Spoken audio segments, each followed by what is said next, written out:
Hey, how's it going, everybody? Turn the music down a little bit.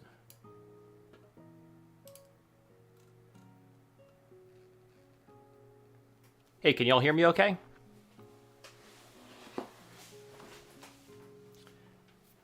How's it going, everybody? Chris, Riley, Johnny, Flipside, Chris Brown.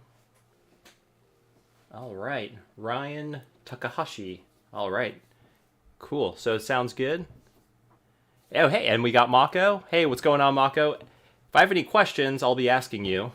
So I think I remember how to do this for the most part. So, but we'll see. We'll just give it a couple minutes or so. All right. I guess what I could do is I could talk about all the parts. Let's see here. Mod camera.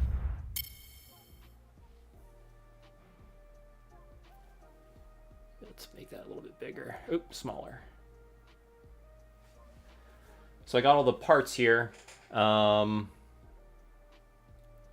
yeah, so for the back, I'm going to be replacing it with this clear one because I don't know. I thought that might go pretty good with the aluminum, maybe. I don't know. And then we got this really cool. I really like. I don't know who designed this. I don't know, Makho. Maybe I don't know. Maybe you designed this, but this is the. It's not focusing. It's like the rear label. It's like this gold. Oh, why is that? Oh, there it goes. Okay. Yeah, my camera's just really slow at autofocusing. But it's really cool. You can see there it's got the everybody's logo. Got Macho right here. Retro Game Repair Shop and then Retro CNC. Those are like all the folks involved in the project. And then I really like the SLATE logo. Really cool. Really well done. And then it it has like the funny no Nintendo for instead of Nintendo. Funny stuff. But then we got our donor console here. This also came, so I bought basically a brand new shell, and obviously from here I'll be reusing the little Nintendo badge, which goes on this part of the rear shell from the SLATE. So yeah, and then yeah, so we have also the replacement screws and the dowels in this bag over here, and then of course the screen. Which is, this is like the custom. Well, it's not really. I guess it's custom in that they're using like this IPS panel, but it's a DMG lens from what I understand. So, it's not like a custom DMG lookalike lens. But anywho, let's see. Yeah, actually, Makho, are we gonna get acrylic or I guess plastic injection molded shells? Because that'd be really cool, I think. And I think a lot of folks, a lot of people were commenting in my other video about they thought maybe it might be cool to have like a plastic option. I love the metal. That, don't get me wrong, the metal's my favorite. But so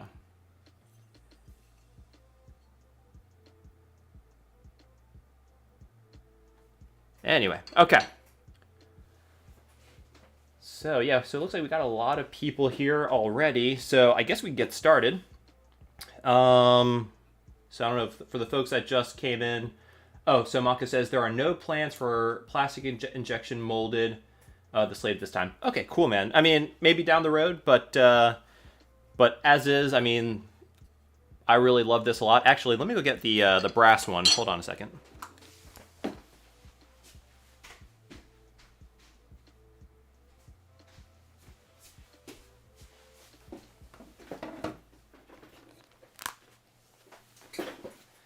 So this is the one I built in the video. I love it, but you'll notice I changed out the buttons. I kind of liked. Don't get me wrong, the metal ones are fine, but honestly, I think the plastic, because the thing with the metal ones, you can't put the membranes on, and so it kind of feels this has a much kind of firmer feel, which I like with the plastic buttons. I like the look of the metal better, but this kind of just feels better. So I switched in the plastic buttons. For this build, I'll be using the metal ones. I got these aluminum black ones, which are from Retro CNC. It'd be cool. I guess maybe it's probably just too thin to mill. Oh, that's really slow at autofocusing. Here we go. Yeah, and I really like how they put the A and B there. Really cool. But I guess maybe they can't mill it thin enough to accommodate the, and probably Makho knows better, but they probably can't make it thin enough to accommodate the membrane, is what I'm guessing. But for this particular build, I'll be using these metal aluminum ones. All right, yeah. So I guess let's get started. Let me just put everything aside. And yeah, I'll do my best to answer the questions as they come in. Sometimes I get a little distracted when I'm putting the thing together. But I'll take periodic breaks and take a look at the chat.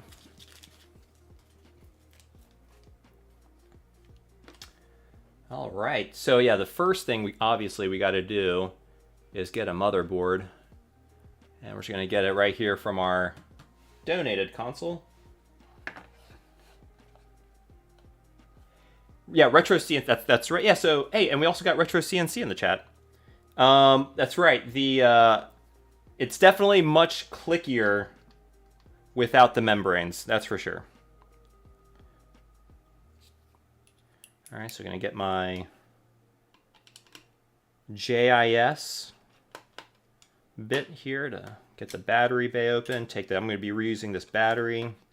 Makho also does make a replacement battery which I did not show in the video because I didn't realize it at the time, but I believe I think it's 800 milliamp hours. Is that right? I think that's what it is. And I'm sure Mako can correct, or anybody who probably knows. But yeah, so anyway, we're going to be reusing this. This is the original ones are only 600, so they're kind of, I mean, if it's 800, 950, I'm sorry. Wow, that is a substantial increase in capacity. I mean, percentage-wise, what is that? It's almost like over a 50% increase. So, yeah, maybe I'll pick one of those up a little bit later. Okay, so we got our battery cover off, and then we're going to go to the tri-point bit right here. And sorry, we got quite a few screws. I'm sure many of you kind of know your way around. Now, the one thing, we won't be reusing these screws. All these screws kind of get replaced. So, which is really cool. I kind of like that. The kit comes with machine screws, and all of the posts, or bosses rather, are pre-tapped. So on the aluminum shell, and on the brass one, of course. So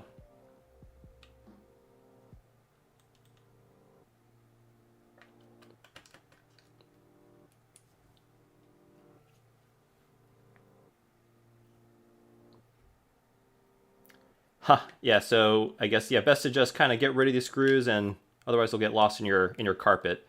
Thankfully, I have kind of wood floors, or not real wood, but so I can, if I do drop a screw or a really small spring, for me it's a little bit easier to find.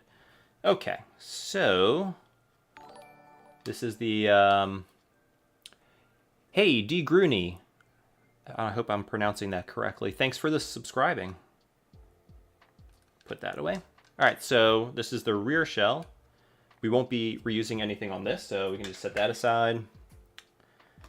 And yeah, these screws, I'm just going to set these aside, get them out of the way. Oops. All right, and then here we got 3 Phillips, or well, JIS is probably the correct term. I'm not sure if these are JIS, but I'm assuming they are.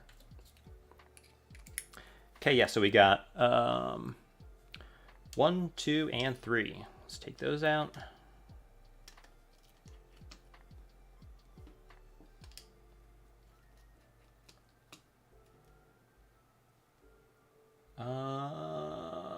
Will it work with the IPS display? Well, this is an IPS display. I mean, it will, but you won't be able to fit it into the shell. The shell has a cutout.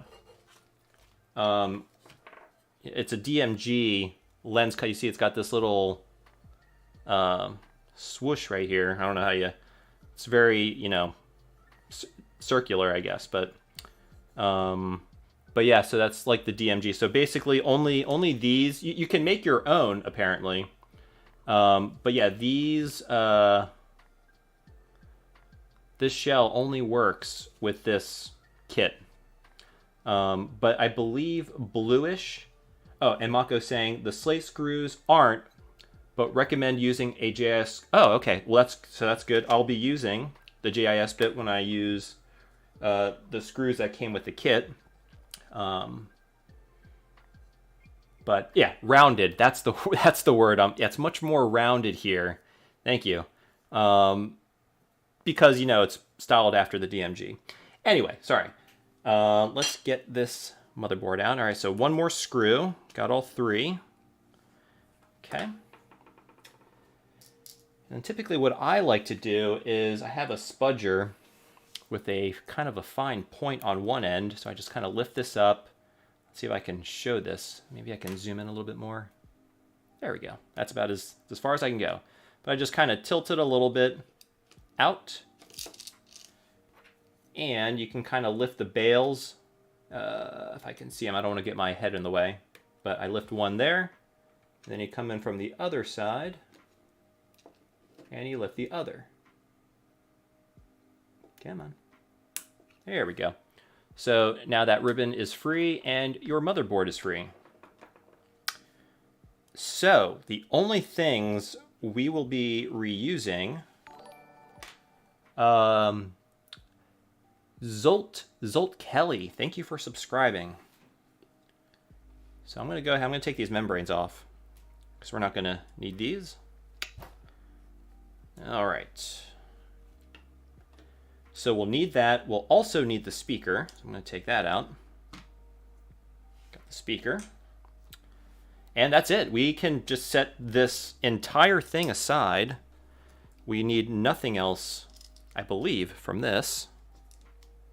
Now, unless you were planning on reusing your original rear shell, you would keep that. But in my case, I will be replacing that with a new one. Okay, set this aside. Okie dokie. So, all right, you know what? I'm going to take the driver board out. Now, from what I understand, and Makho, correct me if I'm wrong, the driver boards that are going to be coming with... this is sort of a pre-production IPS screen. I got this a little while ago. So the ones that you'll be getting are going to be very much the same. I mean, they're going to look just like this, but they're going to be laminated at the factory. I do believe Jack laminated mine. So, but the driver board will not come with these touch sensors. You know, because one of them is a palette change, which is kind of just useless anyway. But then the other one's the brightness control. But we're going to be installing brightness control using the buttons like I did in my video. So, okay.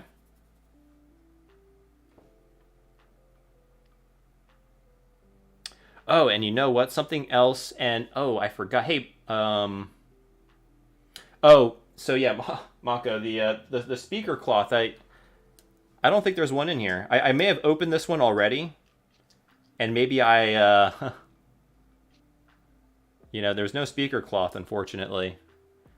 Yeah, I would usually do that, but I don't know if that didn't come with it. I may have cannibalized it for another build, but anywho. Okay, so we got our... So this is everything that comes in the kit for the screen. You got your driver board. I actually didn't use this. I think this is double-sided tape. You got your ribbon. You got your ribbon cable. You got some insulating film. Which actually, let's go ahead and let's put that on right now.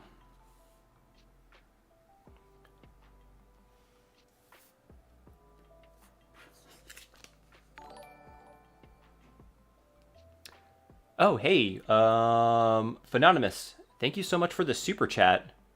Phenonymous writes, "Sup Tito, just dropping some support. Cool stream." Hey, thank you so much, dude. I hope you enjoy this one. I'm going to go ahead. I'm going to put the insulating film on. So here's the insulating film. Just get that out of the way.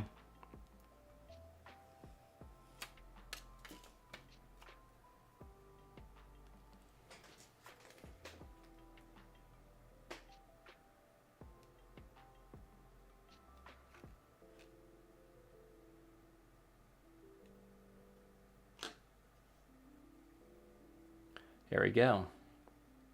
Again, thank you, Phenonymous. Really appreciate it. All right, so that's our insulating film.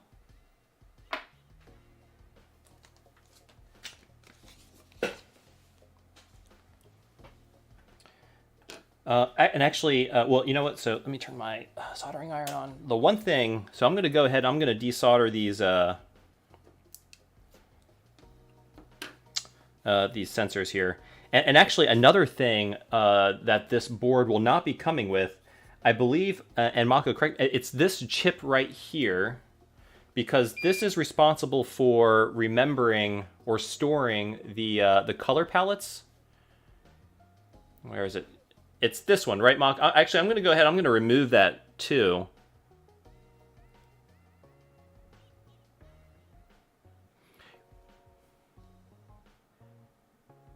I don't know if Makho is still there, but yeah. So this chip.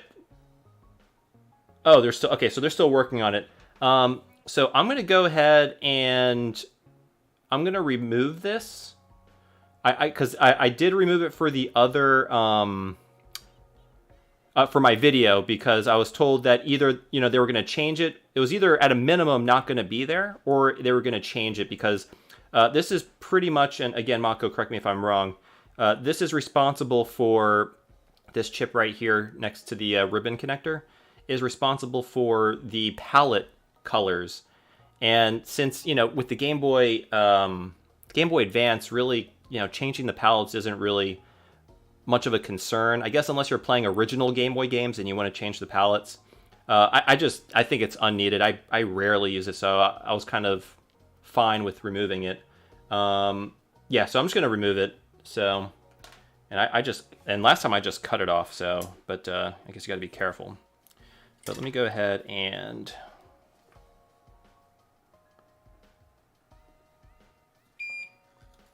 so yeah, go ahead and remove that, and we're gonna remove that.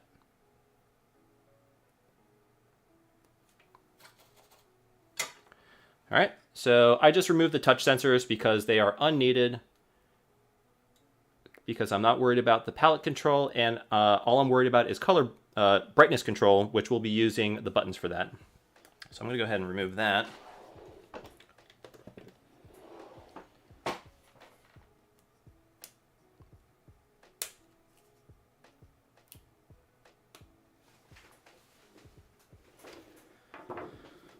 All right. I'm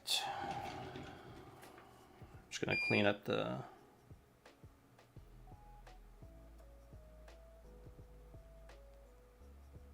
Make sure nothing is bridged here. Remove any pins. I'm just removing the pins from the pads here and cleaning them up, because this will not be needed.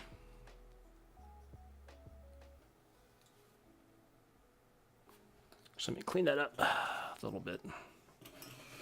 So what I'm doing right now, anybody who bought a kit will not need to be doing this. This is completely, because this is a pre-production unit, you will not need to be doing this. This is just purely because this is a pre-production unit, I will be doing it. But as you can see here, focus, I just basically removed that chip, cleaned up the pads a little bit. Let's make sure nothing is bridged. Yeah, so it looks pretty good. Okay, so that's taken care of. So now what we're gonna do is, and I like to keep these. So I have like a little bin where I keep these, just because, maybe you mess one up and you have extras now. So I'll just keep those, set that aside. Actually, let me get that's my fume extractor. But I'm going to go ahead, I'm going to test this. So I'm going to connect the driver board to the LCD.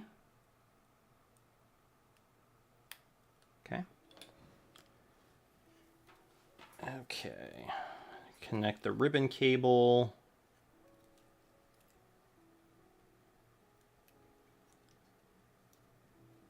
Okay, connecting it to the SP motherboard.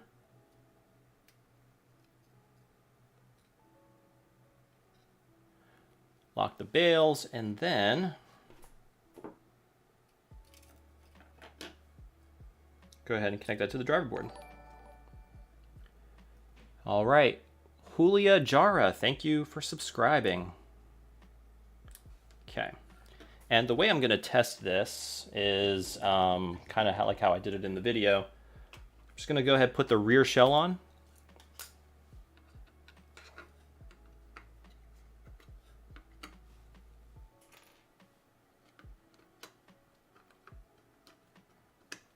Kind of just like that. I'm going to put the battery in.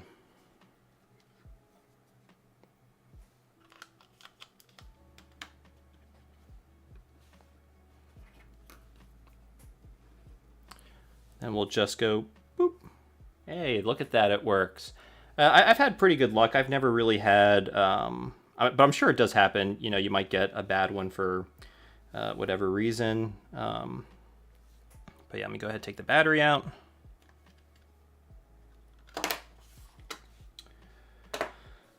Okay.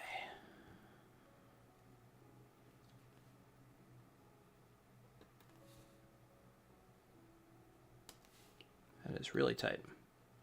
There we go. All right, how we doing so far, everybody? We doing okay?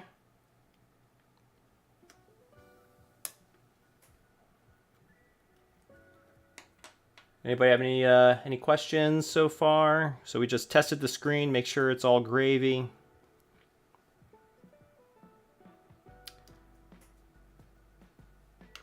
Actually, what I'm going to do now is I'm going to go ahead and solder. Oops. We got these pads right down here. So there's 3 that we're really just concerned with. That's the left, right, and select. And those are the furthest left. And, you know, so, yeah, apologies, I can't zoom my camera in any further than that, but I'm going to turn my fume extractor on, so it's going to get a little noisy. Hey, thank you for the sub, Nicanor Neto. All right, so let me know if that's too. I mean, hopefully you guys can still hear me, but so that's just my fume extractor. You know, safety first, guys. Safety first. So I'm going to go ahead and tin these pads up real quick.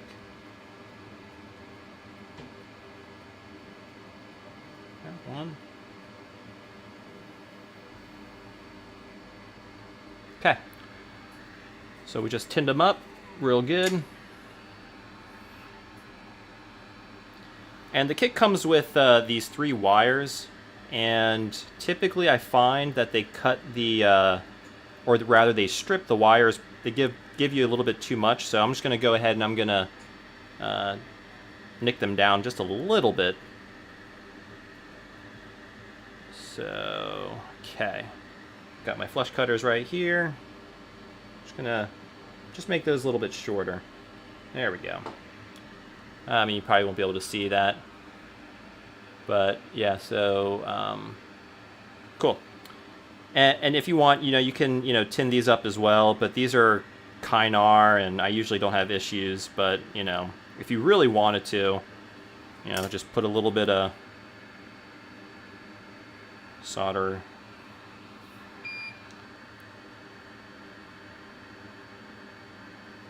Maybe just, and then one by one, I'm going to attach them.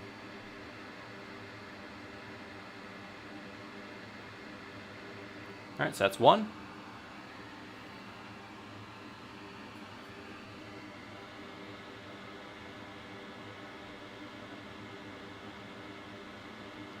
That's 2. And the last one. This is for select.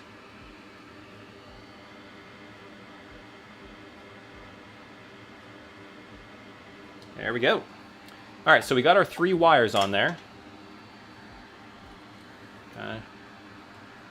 Show you to the best of my ability, but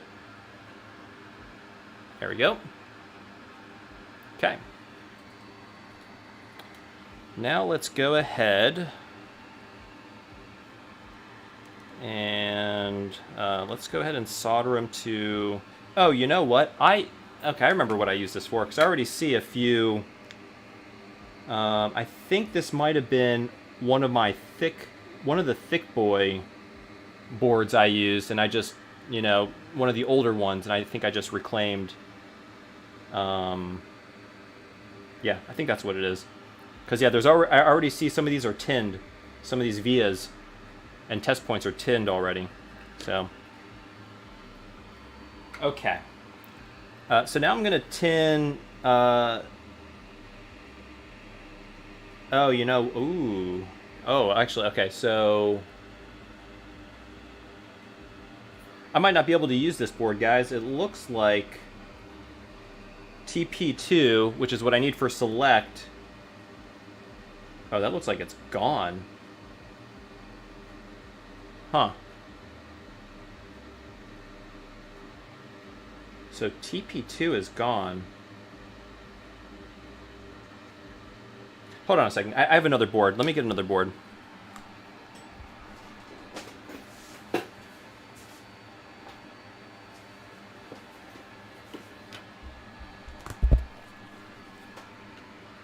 Yeah, this one.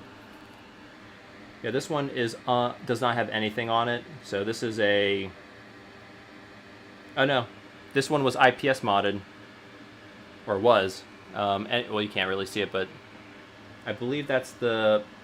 Yeah. I believe that's for the brightness control. Is that where it goes? I think it goes. It goes somewhere around here, and I can see. So this one was also, but this one actually has the TP2 pad. So I'm going to use this one. I mean, this is still a good motherboard. I might use it for something else, but... Alright. So TP2, it's kind of right above the start button. Sorry, it's right above the start button here. I'll point to it with my spudger. But it is right there. It's like the leftmost via, or test point, rather, right there. Yeah, yeah, I guess Makho is saying I could use start. I was just thinking maybe start might have more of a function in a game, and that could be... I don't know. You know, because I feel like the select is less utilized of a button, which is, you know, makes it a good choice, but... yeah, what the hey, you know what? You know, let's use start. I mean, I guess at the worst, it would just be like pausing the game. All right, yeah, let's use start. That's fine. All right, so I'm going to bring this up here, and we're going to go ahead and start soldering these wires to the... Actually, sorry. Got really sidetracked. Okay, let me go ahead and tin these points here. All right, so start. Well, these are already kind of tin, so hold on. Can you... There we go. Put some fresh solder on there. Okay. So that's TP3. The instructions call for TP2. This is, I believe, TP9, but it's like not anywhere close to the silk screening that says TP9, unfortunately. But it's, I'll show you where it is. Hold on. So it's right here. Let's see if that focuses sometime today. It's right there. So that is, I believe it's TP9. And, but yeah, that's for the left trigger button. So that's to kind of decrease the brightness. And then the one for the right is right here. It's kind of next to this B silk screening. Right next to the LCD connector right there. So I'm going to go ahead and tin that one, and then we can start soldering our wires. Oops. Put that on screen for you.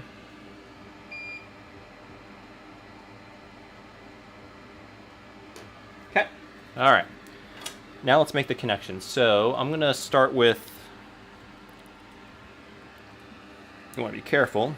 But let's start with select, which is this wire here. Go ahead and... Oh, you know, the stripping is also quite long on this, so I'm going to go ahead and cut that. I'm going to cut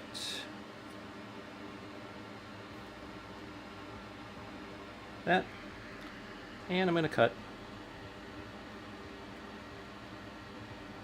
that. There we go. All right.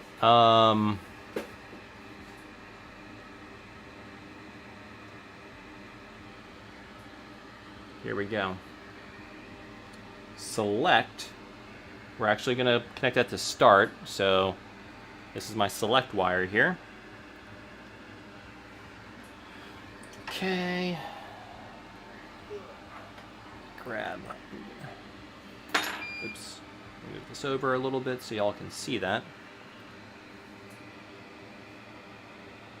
Alright, so I'm going to go ahead and solder this.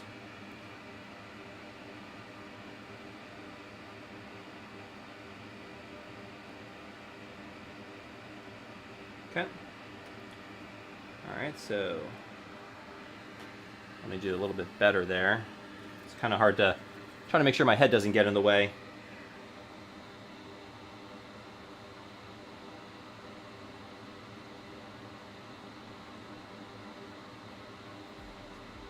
Okay, there we go. All right, so that's our start wire. And then we're gonna put, let's see, L's right here.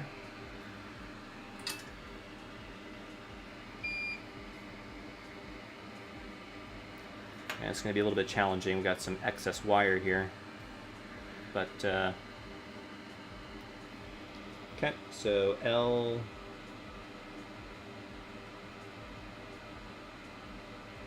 Okay. There we go. Okay, and then the last one is our right wire for the right trigger. This is going to be to increase the brightness. Okay. Which, remember, it's right here by the B. Oops, oh gosh.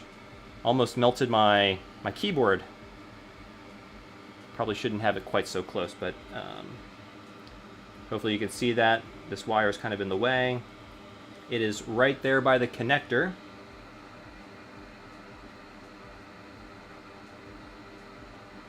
There we go. All right, so all of our connections have been made. It's just 3. That's all it is.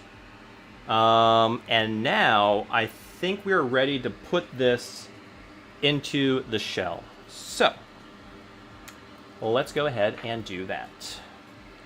Yep, and like Makho said, it kind of stinks. I wish I had the cloth for the speaker. I don't have the cloth for the speaker.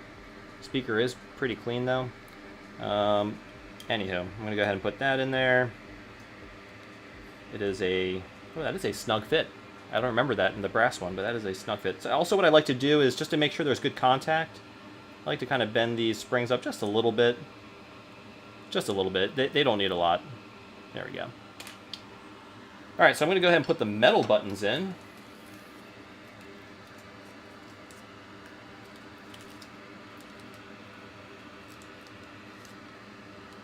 Hey, Luke. Yeah, I do streams occasionally. It's not too often. Usually, like if I am a little bit behind on doing a video, like this week's video ended up taking more time, and I was really busy at work this week. So, you know, I was like, yeah, let me do a live stream. And actually, you know, this is a build I had to do anyway. So, so it's kind of, I'm killing 2 birds with 1 stone. So, I was excited about this week's video, but unfortunately, oops, y'all can't see me I'm putting the buttons in right now. So, alright, and then the D-pad goes there. Oops, backwards, there we go. And the start select. Okay.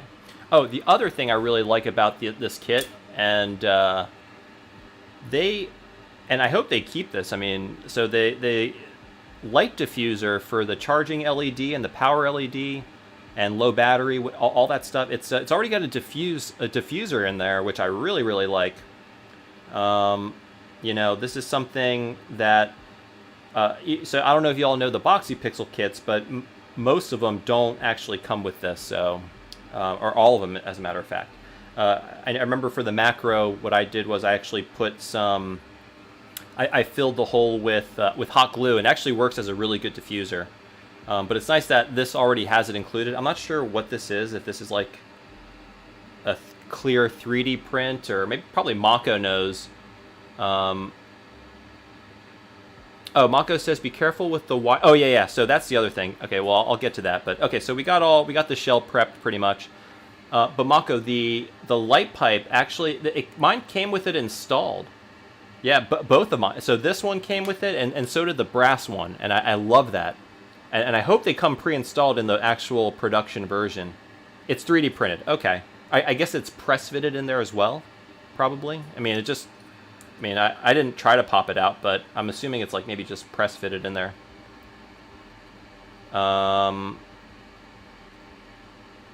Yeah. Yeah, I know Boxy Pixel sells like light diffuser separately for some of his kits. I don't think the one for the what do you call it? the Game Boy Macro, I don't think that came with one. Anyway, I'm going to set this aside because I'm going to do a little wire routing. Now, this is kind of important because the last thing you want are the wires to get in the way of the buttons. And I kind of just like everything sort of going through the middle because... Okay, oops, sorry. So if you look here, so there's a hole here, which is traditionally for one of the screws for the rear shell. I think it's in the battery compartment, but we don't use that anymore. So you can just route everything through the middle. And actually, we don't even use the brightness button, so you can go on top of that also. So I just kind of route everything straight through the middle. And I'm just going to use some like Kapton tape to hold it there. But yeah, and also if you look, Nintendo was, I don't know why they did this, but I guess, but all this white, that's all where the membrane covers, the membrane for the buttons. You know, so there we go. So if you look, you put that on top, you'll notice like, oh yeah, that's the outline of the membrane. And maybe they predicted in the future we would be modding, so we would need to know where those membranes go. Who knows? I'm just kidding. Probably not. Okay, so I'm going to get some Kapton tape. And I promise I'll take a break here in a moment, guys. And if y'all have any questions, just let me know. And or Makho know. I mean, honestly, he's the one who made the kit, so or designed it rather. So I'm sure he'll be able to answer your questions better than I can. And Retro CNC also is on here. So I'm actually happy. I probably should have told them about this stream before I did it, but I'm glad they're here. All right, so I'm just cutting some Kapton tape here. All right. And I just like to cut little pieces, set them aside, and use it to route the wires.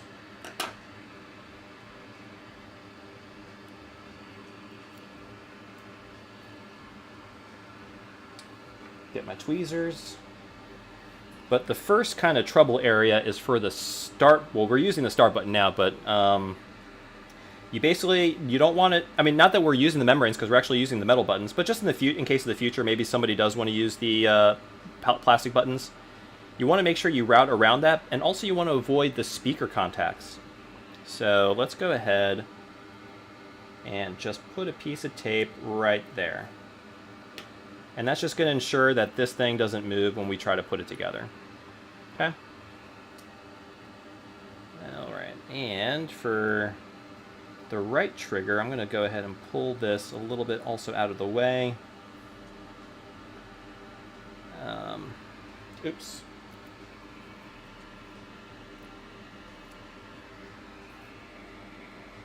Kind of they'll all get conjoined right here in the center, just to keep it nice and simple.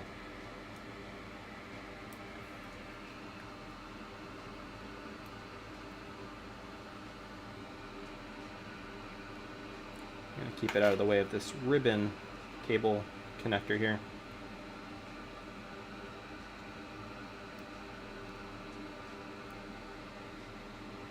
You also want to make sure you watch out for that any screw hole or hole through the PCB where a screw would go through. Just want to be careful to avoid those. Except for this one, like I said, because we're not using that screw. Put one more piece just for good measure.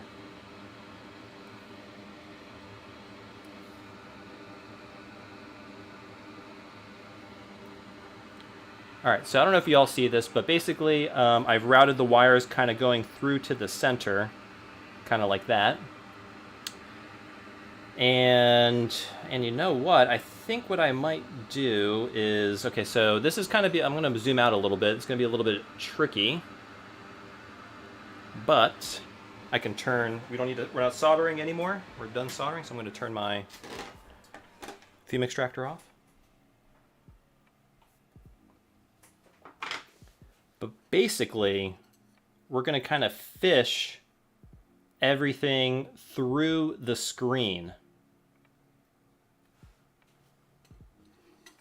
Let me show you. And actually, you know what? First, let me go ahead and connect the upper screen.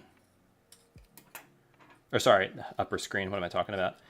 The ribbon here. I'm going to go ahead and connect that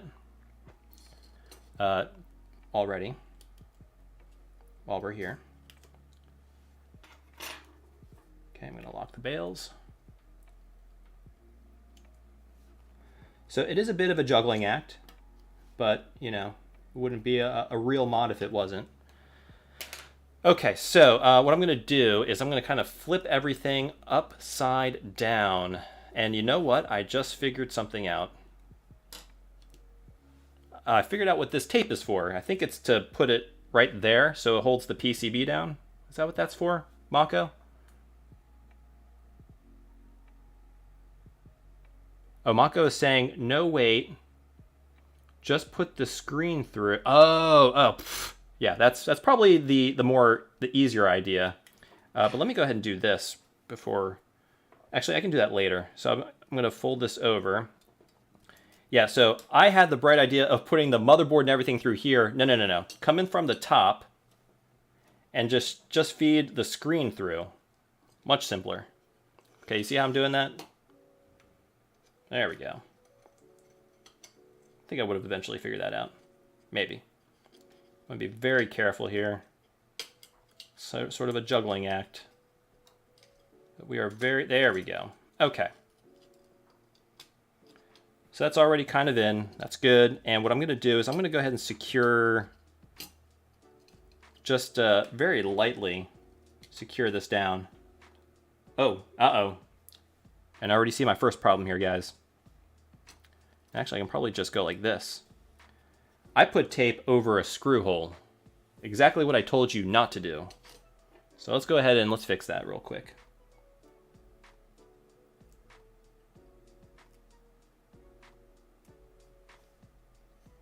Set that. I'm just going to move it over to the side a little bit.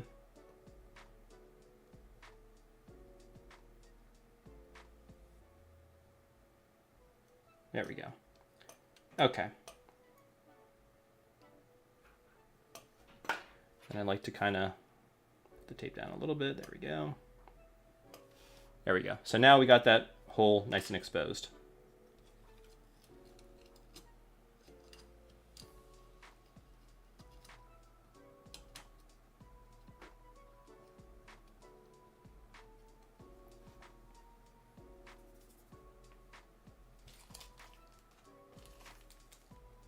I'm going to grab one of the screws.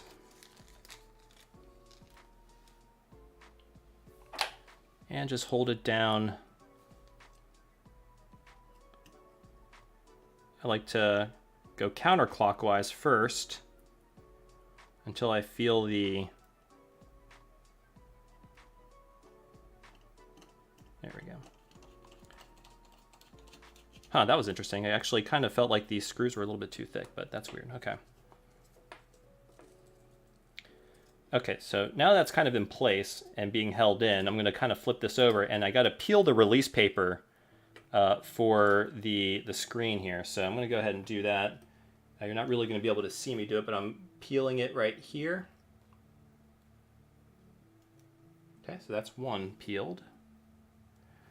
I hope this doesn't get trapped. There we go. Okay. And then this other part is going to peel. Now guys, this is a little bit different than how I did it last time. But it should still work.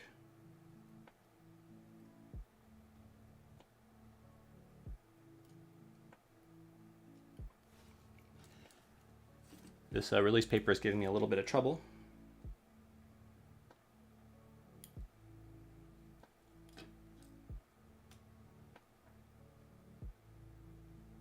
There we go.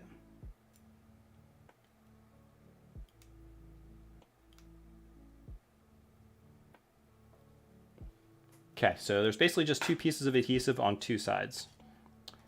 And then you kind of want to add an angle. Yeah, this is going to be a bit of a challenge. And you want to make sure, there we go. So it's kind of going in on this edge right here. And I'm going to go bring it back. Make sure nothing's getting like pinched. Okay, there we go. So the screen's good. Yeah, and that's it. That's it. The screen is in. The screen is in. Okay, there we go. We're almost there, guys. And then, oh, well, I guess I didn't need this again. Yeah, I don't know. This is kind of like, when do you actually put that in? I'm wondering if, you know, and probably Makho has a good order of operation in terms of when to install everything. Because this is I did it this way this time. Last time the way I did it was I sort of so I installed the screen and the driver board first.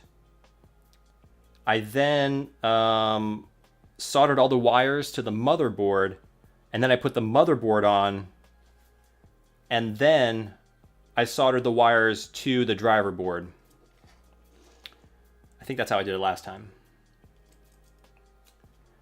And I'm just going to kind of fold these wires a little bit down like that, so they're kind of flush. And then with this ribbon cable, you're going to want to sort of fold it in a bit of a Z. You don't make any bends, just kind of shape it a little bit, kind of just like that. And then when we put the top back part, it'll just kind of go in like that. Okay. What do we do next? Okay, so let's put the other 2 screws in to secure the motherboard.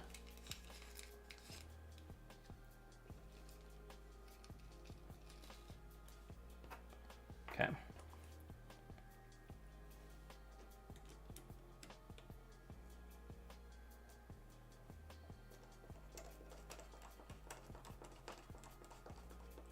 Okay, that's one.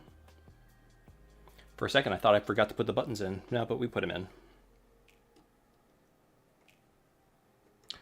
Yeah, you know what? That's interesting. Okay. Let's just do a quick feel test here. Oh yeah, feels good. Yeah, very clicky. Okay. Ah, Ignacio Perez, thank you so much for the super chat. I just see no comment was made, but I see a little animation. Cool. All right. All right, guys, we're getting there. Okay, so now let me just clean up the workstation real quick. Now we're gonna prep the rear. Actually, you know what? We can probably install. I'm gonna go ahead and install the rear, kind of the rear part of the screen. So, like I said, you kind of want to fold this so it's just a little out of the way. You don't have to make any bends, but we're just gonna go ahead and then we can kind of just slide that in. You know what? Actually, I wonder if I loosen this up a little bit. And so you give the motherboard a little bit of wiggle room to kind of maneuver up, because you're going to want you kind of want to put this in at a, let me zoom in for you a little bit.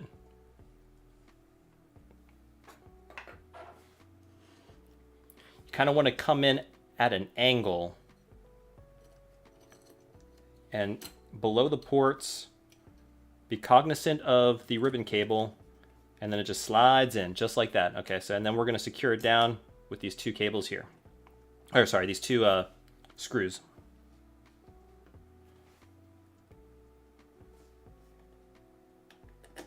Again, counterclockwise until we hear it engage, and then we screw it in. Lovely. Got one in. And then counterclockwise, you hear this, the click, the threads are aligned, and we're good. Beautiful. So this is really coming together. Okay, so now I'm going to go ahead and retighten these screws. And now you don't want to tighten these too tight, just tight enough. You don't, because you might crack, I mean, I don't know if you'll crack it, but you might crack the PCB, but just tight enough. Doesn't need to be super tight. And also you don't want to strip the screws. So again, never over tighten, just a little bit of pressure, but not much. Hey, this is looking really good. I kind of like the black buttons with the silver. So, all right, so I'm going to set this aside. And now we got to work on this. So what we're going to do is we're going to disengage the springs for the triggers. You want to put your finger on top to kind of hold it in, otherwise they might go flying somewhere. And then you can kind of pull it out as one assembly if you want. And then, again, disengage this one right here. There we go. Now, what we want to do,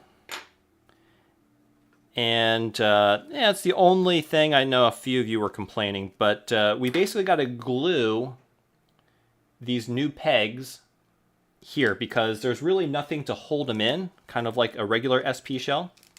And these dowels are special. They're just ever so, and I can compare it for you. They're just ever so slightly shorter than the original ones. And I don't know if you're going to be, yeah, it's just like a millimeter.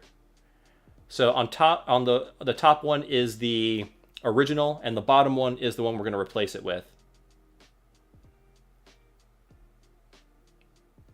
Okay, so I'm going to go ahead and glue those.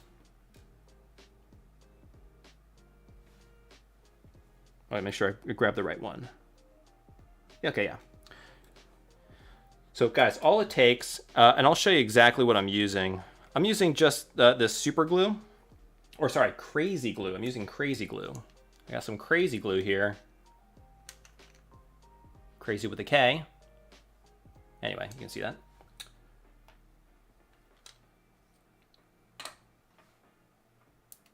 Oh God. Yeah, you don't want to get this on your hands because it is quite strong. But all right, so you just want to put a little dab on the bottom, and then just put it into the hole that it goes in, and then just you know, we're going to give it a couple minutes so that the glue can cure.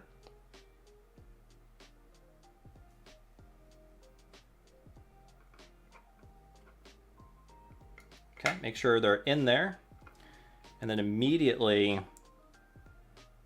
cap your glue. And a cool trick that I learned from Kyle, who's helping with the thick boy, is keep your crazy glue in the fridge. It'll keep longer. So, hot tip. All right, so I don't know if you can see the pegs. The pegs are now glued in place, and make sure they're all the way flush with the bottom. Oh,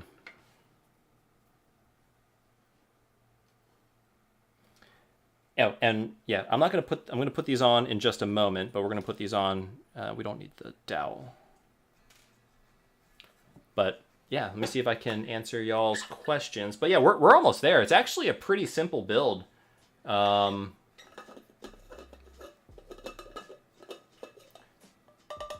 not too super complex. And we got Retro Game Repair Shop in the chat.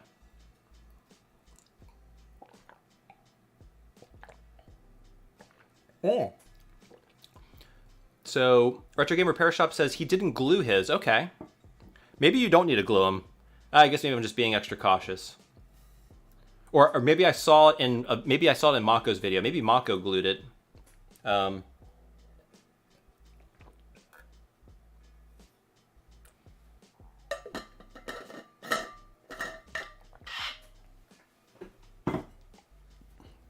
Okay, I think that's enough time. So we're going to go ahead, we're going to put the triggers in. So just make sure you have the spring in correctly. So the way the springs go in is you have this end here, which has like a little bend. That kind of fits in a groove on the bottom of the trigger. Then you just got to line the hole there, you know, of the spring. I'm going to try and do this the best I can on camera. It's a little bit tough. I'm like a little bit far away, but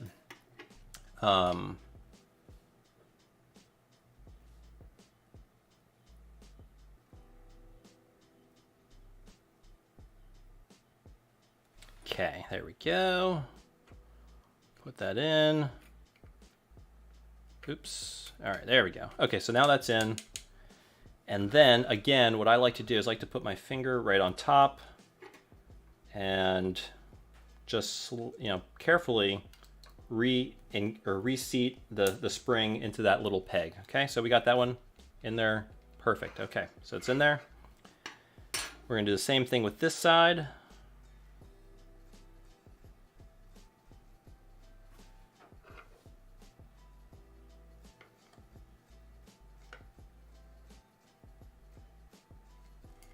Oops. Yeah, it's tricky to do it. Usually I'm standing or sitting over these and it's a little bit easier to do, but I want to make sure you all can see what I'm doing. Okay, so it's in there. Again, I'll put my finger on top and then, see, that's why you want to do it, because it might snap on you and go flying. Oop. Okay, there we go. All right, so we got both triggers re-engaged. Okay.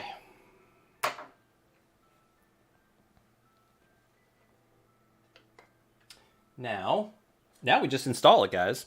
It's as simple as that. I'm going to go ahead and keep this in the off. You kind of want to make sure that they're matched. So I'm going to keep that in the off position. And guys, you know what I'm noticing? I think I am missing the square nut.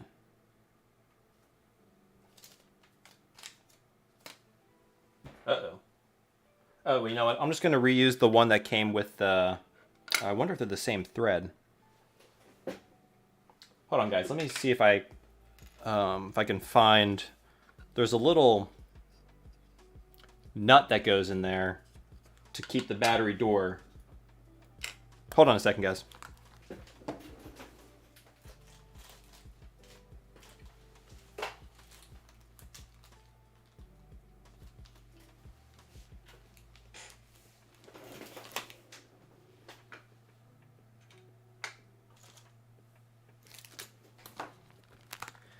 Never mind. I guess it was never in there. It's right. It comes in the baggie.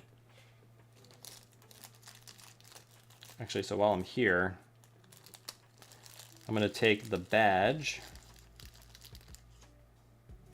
Nintendo badge, and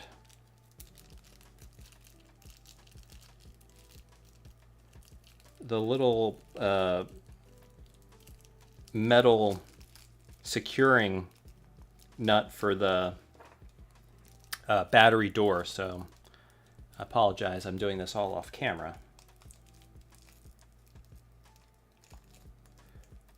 I'm trying to be sneaky and, oh, there we go. Okay, good, got it. There we go.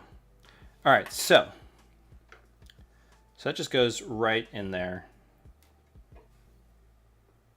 Doesn't matter which way. So I'm going to go ahead, oops.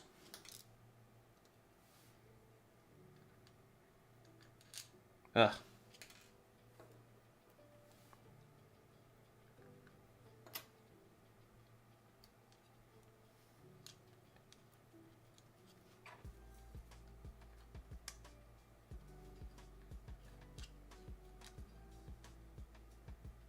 That is certainly a tight fitting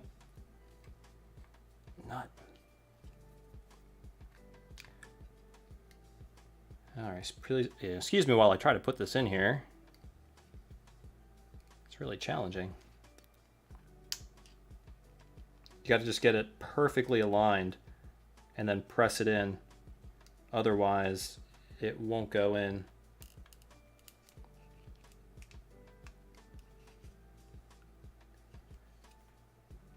Which I suppose is a good thing. It's a tight fit, so. I think I got it. I'm going to press it in. Wow, that is like the tightest fitting. Usually these just kind of fall out. Anyway, okay. So off position, I'm going to go ahead and I like sticking it on the top, the power switch on top. It seems to just be everything kind of falls in line. You just make sure it's in the off position, and then make sure your actual switch is also in the off position. And then, guys, I think all we got to do is we just got to put it on there. And that's that. Oh, that's lovely. I actually kind of like the clear. And, you know, kind of like I mentioned in the video, okay, make sure the triggers feel good. They feel great. It's a tight fit. Like the way that this was machined, this shell fits on there perfectly. So let's just go ahead and put the remaining screws on. Actually, before we move on, let's give it a quick test again. Hey, look at that, guys. Perfect. This is actually, I kind of like this very simplistic silver with the black buttons. Really nice. And we can actually just leave that in there because, well, let's go ahead and let's do this right. Okay. So one thing I'm going to do, and not absolutely strictly necessary, is I kind of like to go into a star pattern. I don't like to tighten everything all the way. But, you know, so basically I put this screw, this screw, oops. This screw, this screw, this screw, this screw. It doesn't really matter. It's just kind of like a tick of mine. And I don't tighten it all the way. I kind of leave the screws a little loose. Just in case. Not everything is perfectly aligned, but everything's perfectly aligned, so.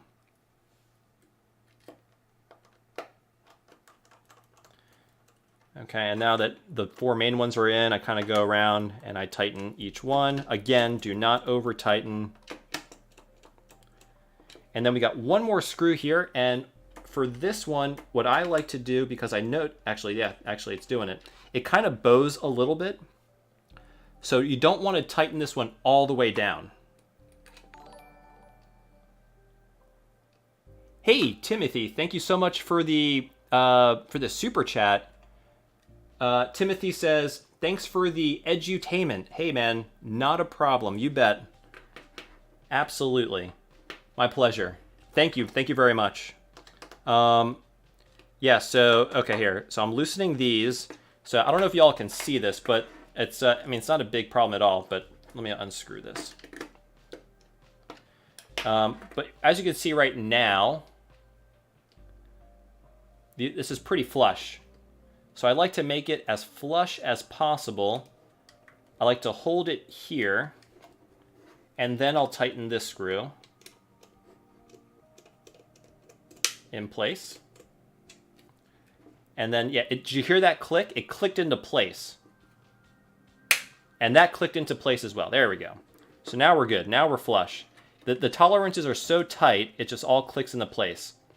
And then, now you can see this is beautifully flush. Now the last thing, this screw right here, you don't want to screw it all the way, otherwise it's going to bow. But you just want to make it just tight enough where it's not going to come out. And there we go. Let's put the battery in. Close the battery door. And screw that on. Make sure we're still working here. We're still working. Good. And just the final finishing touches. Let's just do put the Nintendo badge right on top. Really finish things off. And again, this is this came with the clear shell that I bought. Okay, I didn't just have this lying around. But yeah, you can just kind of put it right there. Easy peasy.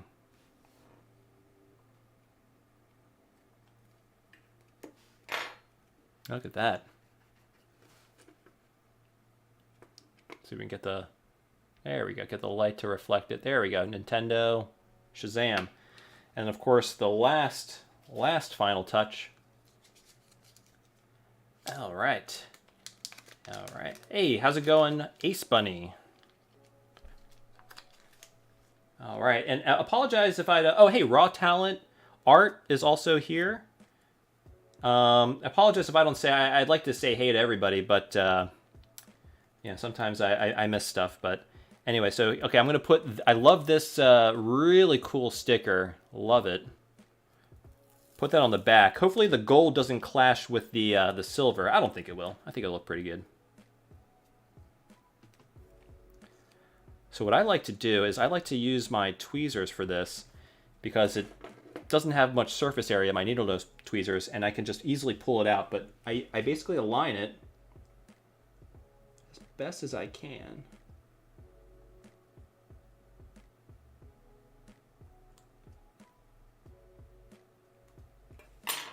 Eh.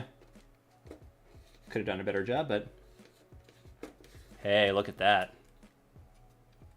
Look at that. And then the last thing, of course, we're going to peel that film off. Boom. And we're done. Okay, let me just clean up my workstation here real quick.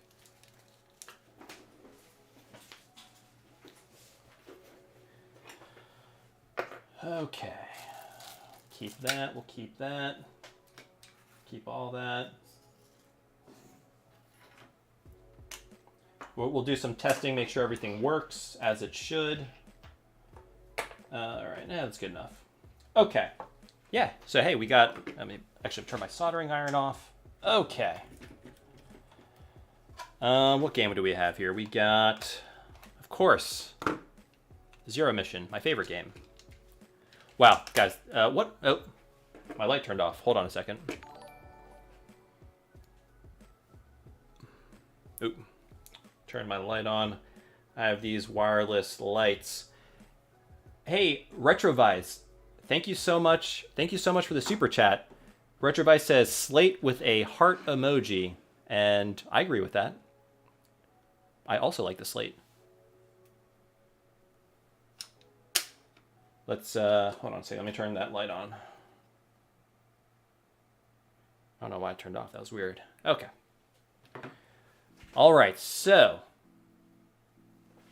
we got the brass one. I made the video on that one, and now we got this really beautiful silver one with a clear back. I really like that. Hey, Phenonymous, thank you so much again for the super chat. Job well done. Thank you, thank you. There we go. And we're working. Now the real test is make sure the brightness control works. So let's test that out. I'm gonna hit start.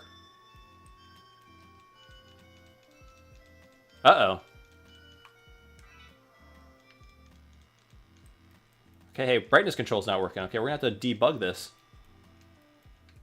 That's really weird. You know, I wonder if the oh, you know what?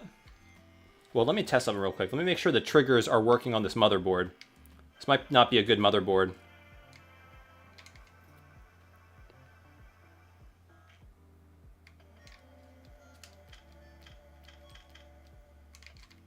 You know, the left... Oh, the left isn't working. Because it should be... If I hit the left trigger, he should angle his beam, or his arm, but her arm. Sorry, her arm. The right trigger is working, so I think it's already at... So you know what? Hold on a sec. I might have... Why is that not work? I don't think... Yeah, no, the left trigger's not working. So I don't know. The brightness might be fine. Hold on a second. Let's see if we can debug this. Hold on one second. Let me get some... Since we took the protective film off, let's just get a little microfiber cloth so we don't scratch anything. I have a feeling it just might be... Yeah, you know, it doesn't feel as clicky. I wonder... maybe the I might have mismatched the membrane. I don't know. That happens sometimes.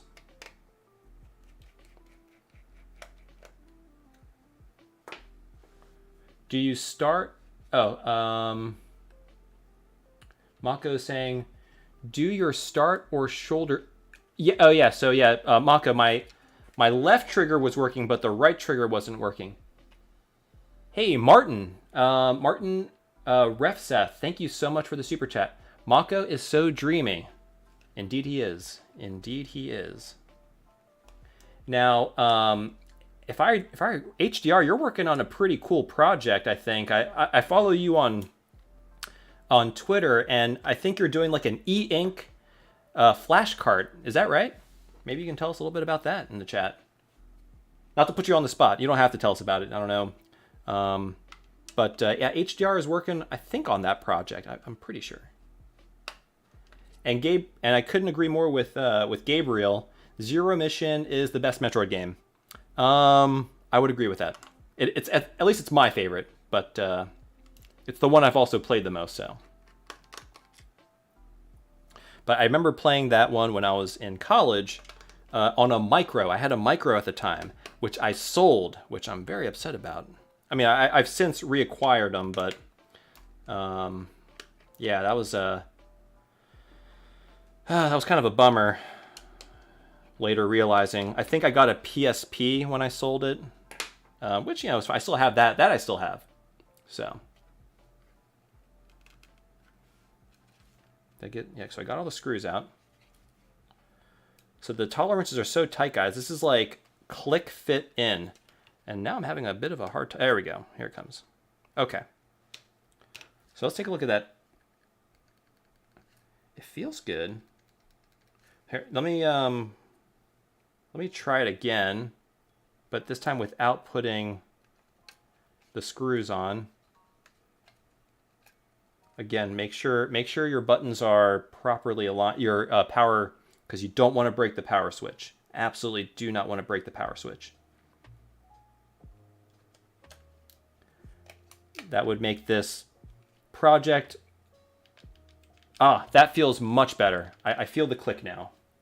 It was a very hard to explain, but there was really no click, so okay. Huh. Oh, wait. Yeah, the top, you saw it get bright. You know what? Here, so let me start that over. So it is kind of working, because you'll notice the screen, I'm going to hit it gets brighter, but I can't lower it. Hold on a second. Hold on a second. Hey, Aeolus, thank you so much for the super chat. My hero. You're my hero. Let me see if I can, if I just did this.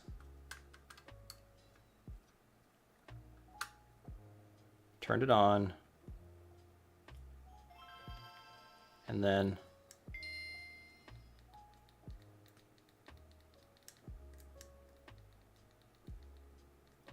well, it's not really working, guys. The left trigger, it might be a problem with the left trigger. Let me go ahead. I'm gonna. So there's a little membrane on there. I'm gonna go ahead. I'm gonna pull that out, and maybe I just got to do a little cleaning in there.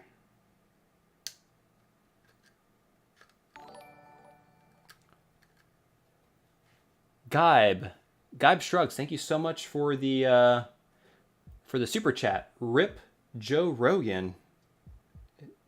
He didn't die, did he? No.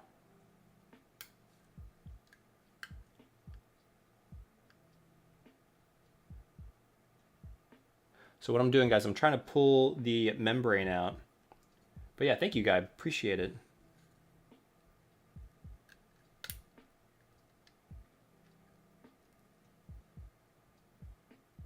Yeah, that is really in there. Usually these pop right out. And I'm afraid I'm going to break it.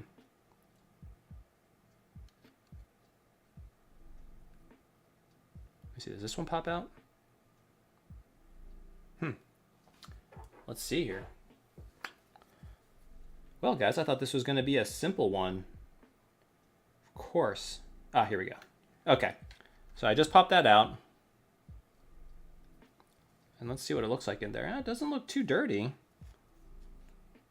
So this is the little, here we go. Quick way to test if LNR works is to just grab and see if you can swap the, oh, okay, yeah. That's true. Take this opportunity to swap in super quickly tactiles. Yeah, I don't have, actually I've never done that before. Wonder if I could just maybe it's like a little cleaning action. It's a little, some IPA. Probably won't help, but yeah, it's not coming out dirty. Interesting. Well, may need to And I think, actually, I did solder to the right point, I think. Pretty sure, but... well, guys, we may have to take this apart in a second to troubleshoot. Let me put this back in, and we're going to do that, what Martin said, and maybe try to see... I did play, when I was playing the Super Metroid, or not Super Metroid, but Zero Mission,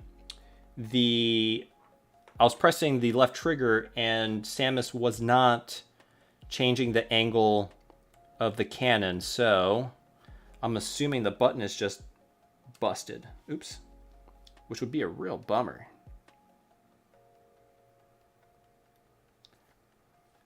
Do all that work all over again.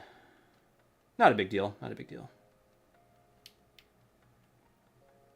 I forgot what a pain in the butt these membranes are to put back in. Oops. I don't know if y'all can see that. Oh, hey, Blaine. How's it going? Hey, Tito, congrats on your incredible sale on YouTube. You'll hit 100,000. Oh, thank you. I appreciate it, man. And you will too. I mean, your channel's doing really well as also, last time I checked. Blaine does really good videos on, if I remember, like soft modding, a lot of soft modding of consoles, like software mods. I believe he does some hardware mods as well too. So yeah, guys, definitely check out Blaine if you haven't already.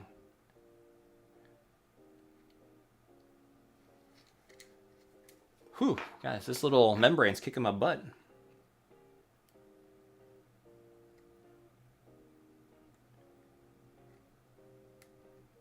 There it goes. There it goes. Just gotta stick it in there. Okay. Maybe just like give it a couple presses, quick presses. Okay. Let's try that one more time. Yeah, we'll try a regular Game Boy game, like Martin suggested. Okay.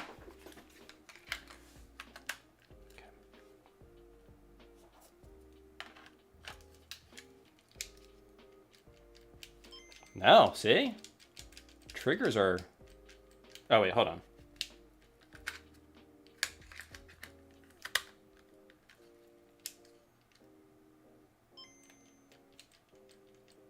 Does it do it? Shouldn't I be able to do it right now? Go widescreen and non-widescreen?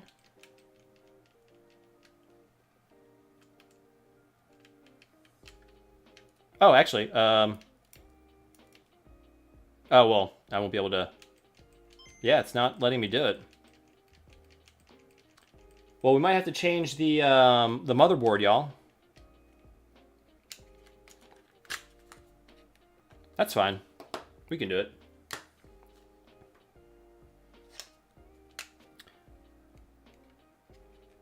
Let me try one more thing.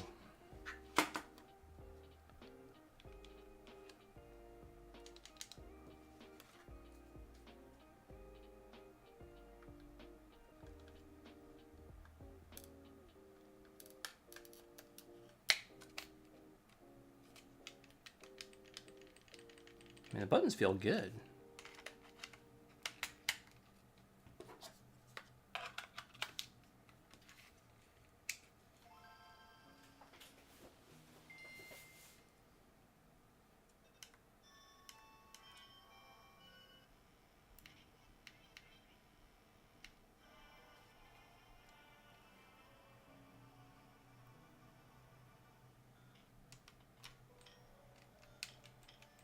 Okay, yeah, so that's where... Yeah, but the left trigger is not working, y'all. The right one works, so you can see I can go to my rockets by pressing the right trigger. But unfortunately, Samus should be angling the cannon, but she is not. Okay, all right, let's, we're gonna take it apart. I'm gonna use this motherboard, which I will be able to use the select button. So let's go ahead and do that. And I think I can salvage a lot of this. Like, I don't think I need to fully disassemble it. So, hey, and you know, this is part of the This is part of the learning process, y'all. You know, sometimes we get a little setback, but not to worry. All right, so let's see. I don't want to fully disassemble this. So I'm gonna first start by loosening these 3 screws, just a little bit. Just a little bit, just so it can kind of pivot a little bit. So really just this top one. And then I'm gonna totally remove these screws up here. So we can remove, oops, this top plate right here. So I'm going to go ahead and pull that at an angle and then out. At an angle and out. That way. Okay? Just like that. And the soldering is solid. But yeah, this button, I guess this button just wasn't working. All right, so now I'm going to fully remove these screws. I guess I could have just done that from the beginning.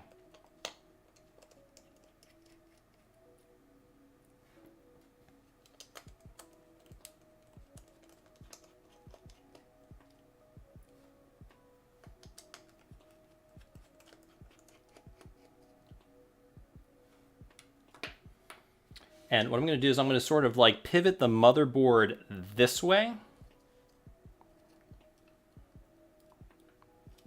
Just like that.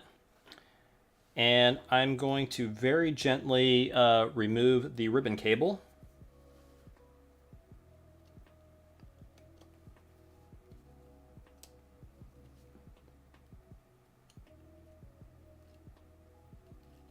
Okay. Get that out of the way.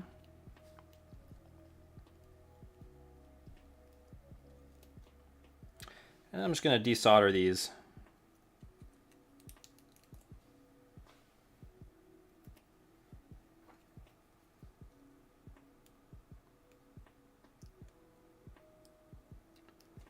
It's too bad, but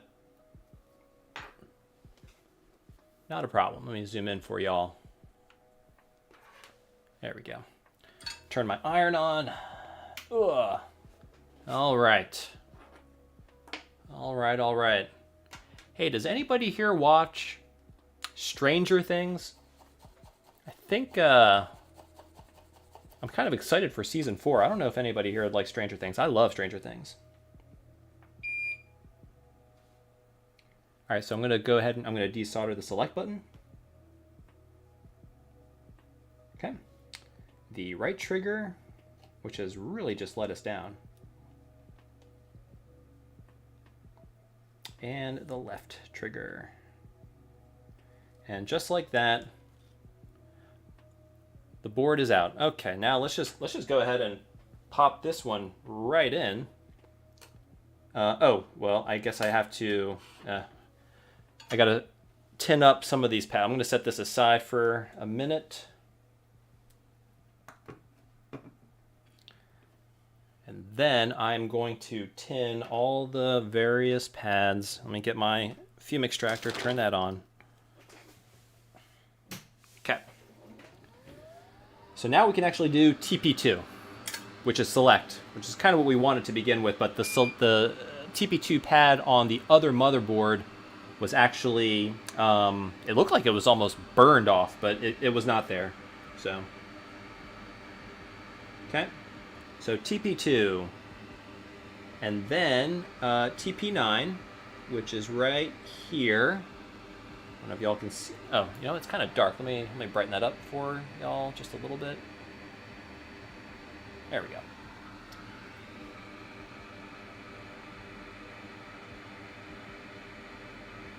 Okay. And then right here.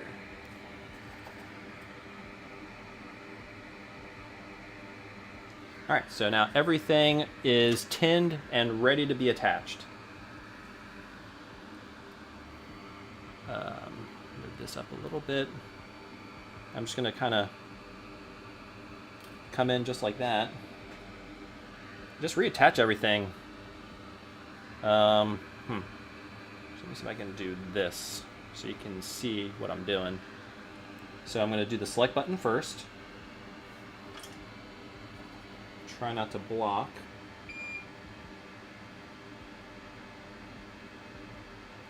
Okay, so we got select in there.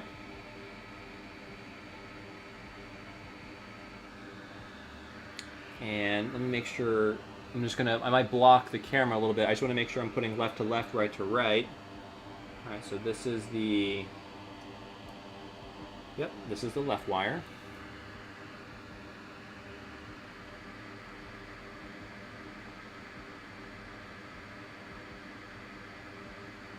And then the right wire.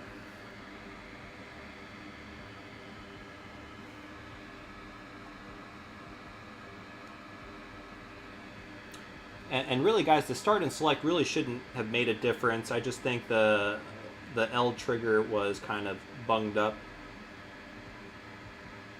Oh, that's going to be... Let me get my tweezers. Yeah, the start and select really should operate the same way.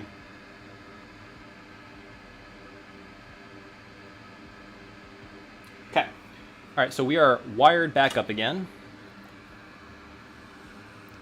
And again, let's do the wire routing. I'm gonna try and reuse the same tape.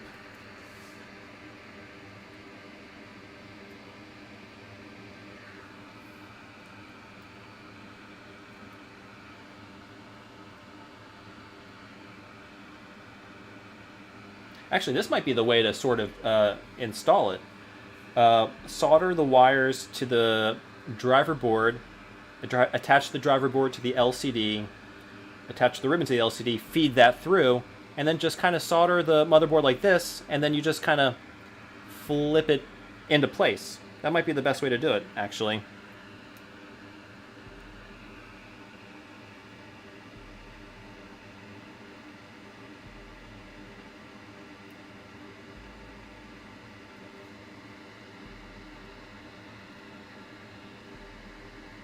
That's too big. You're going to use a smaller piece of tape.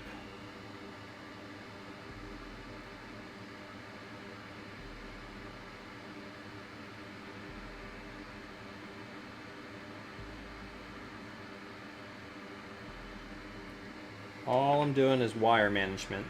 That's all.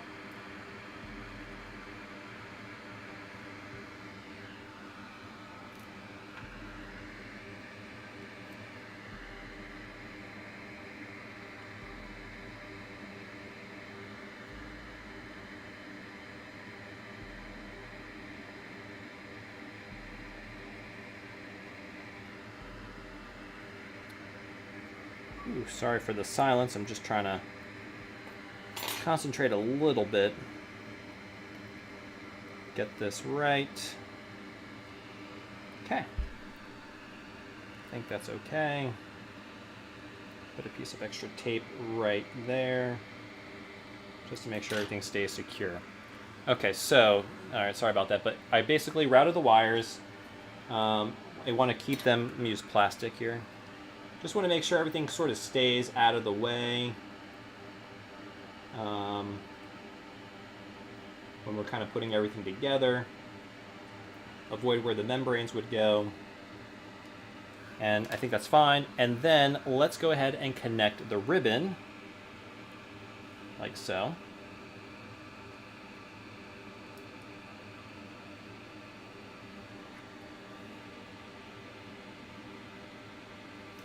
Lock the bail. Okay, that is locked in. And then we're just going to go ahead and we're just going to fold that back into place. Just like that. Actually, let's make sure none of the buttons moved. Everything's in there. Yeah, okay, buttons, speaker, that's all still there. Okay, that's that. So let me turn my fume extractor off. Turn off my soldering iron. I can turn that off. Okay. Whew. Man, sorry about that, guys. Yeah, just for those coming in, Ivan, how's it going? Greg, do you have any Macho Nacho hat? Oh yeah, I do have. This is a Macho Nacho hat. You see it says Macho Nacho right there. And then they've got a Macho Nacho chip right there.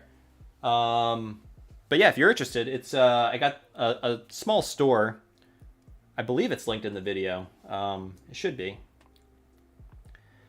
But yep.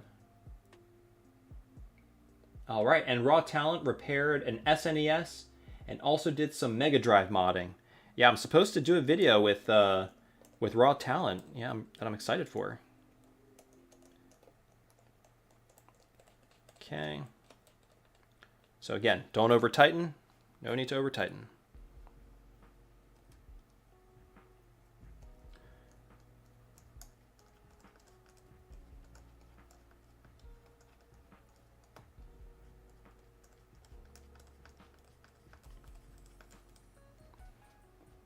One thing I'm noticing with these screws is the diameter's a little bit big. I didn't notice it on my brass video, but I'm having trouble finding the threads.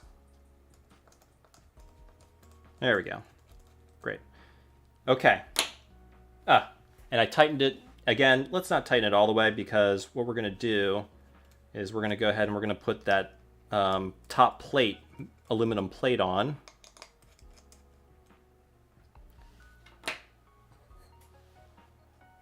Make sure this is nice and bent. Everything's out of the way. We're just going to slide that in.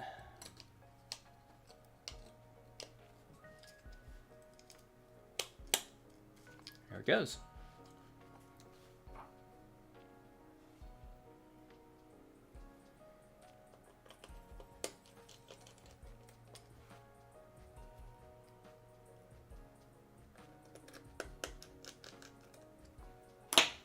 All right, let's give this a test. Fingers crossed, y'all. Fingers crossed.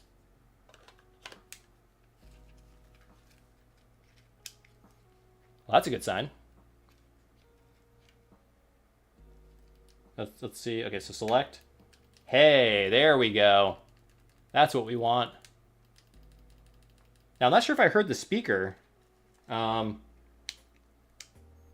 Okay. Now, what that's indicating is the speaker's not making good contact. So, okay, you know, there's always troubleshooting, guys. Always got to troubleshoot. Did I screw? I did not screw this down. So,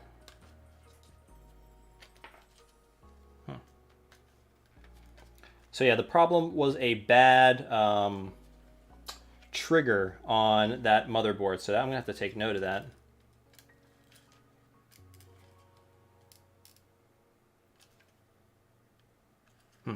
This is like really stuck on there.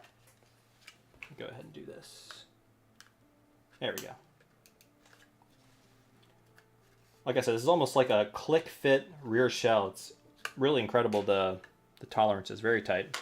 Oh, duh, guys! I didn't screw down the motherboard.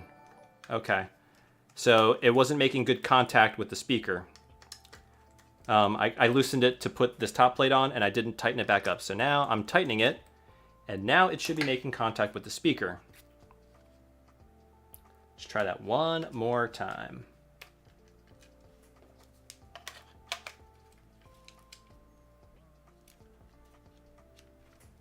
Did it? Huh, still not doing it. Interesting. Hold on a second. All right, well, let's take it apart again. We're going to get this right. We're going to make sure this is a fully working kit. Now, unfortunately, this wasn't, the motherboard wasn't already in a Game Boy, so I didn't test it prior, so I don't know why audio wouldn't be working. That just doesn't make sense. But let's, so that was that thing I was alluding to earlier, is sometimes that speaker, those two pins on the speaker sometimes may not make perfect contact with the motherboard. So I like to bend them up just a little bit. All right, so let's go ahead and remove this.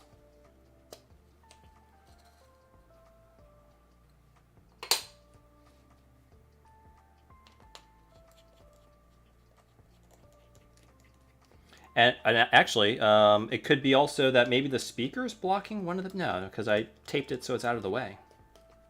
So that shouldn't be the problem.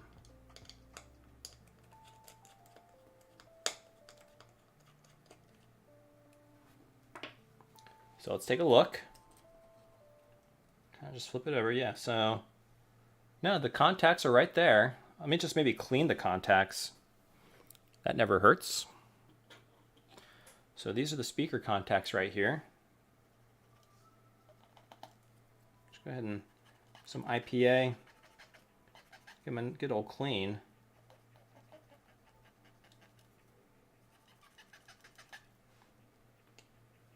And then as another precaution, so you see these two pins, I'm just going to kind of bend them upwards a little bit. So it applies a little bit more pressure on that contact. I'm just kind of lifting up ever so slightly on them. I don't know if y'all can see that. Not much, just a little bit of pressure. That should be good enough, hopefully. And before putting it all back together again, let's just go ahead and make sure everything is working. So what I'm going to do, I'm going to go ahead and put this on just like that. I don't want the... Yeah, I don't know. I'm not hearing anything. I mean...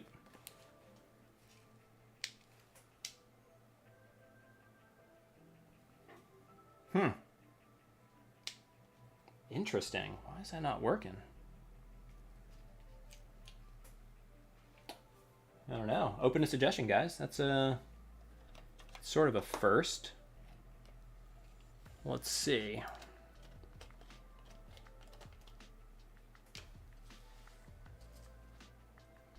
Hopefully it's not another bad motherboard. Let me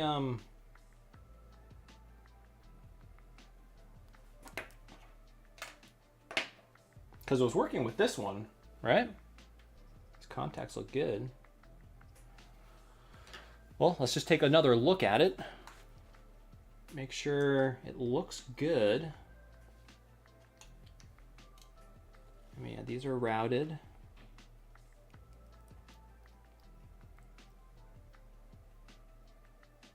Nothing's getting like pinched or anything. At least I don't think there is.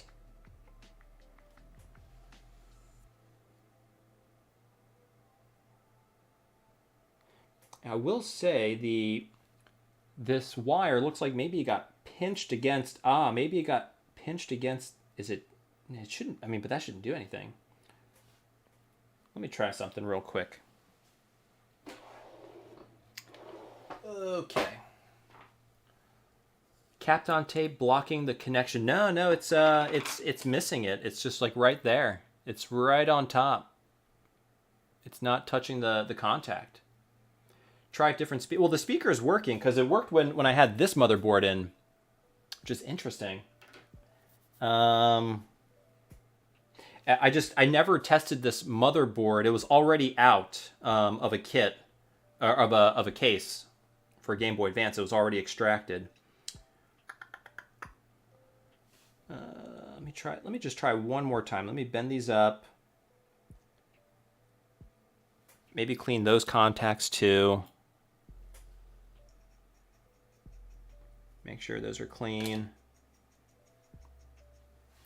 Make sure these are clean.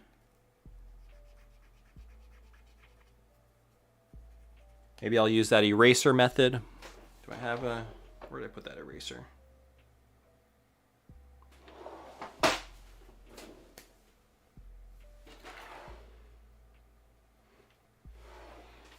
Hold on one second, guys.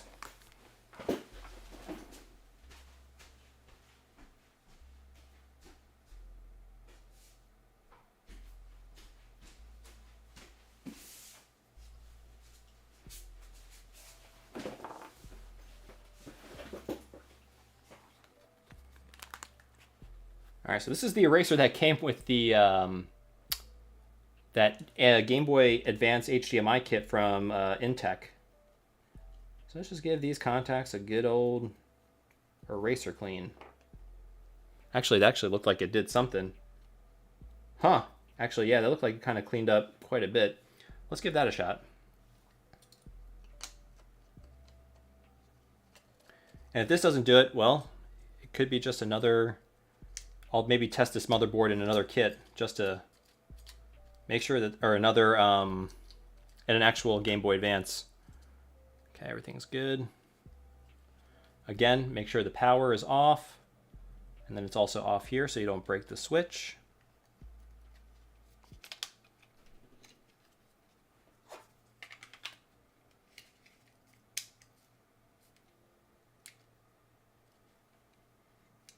Guys, no sound. I mean, everything else is working.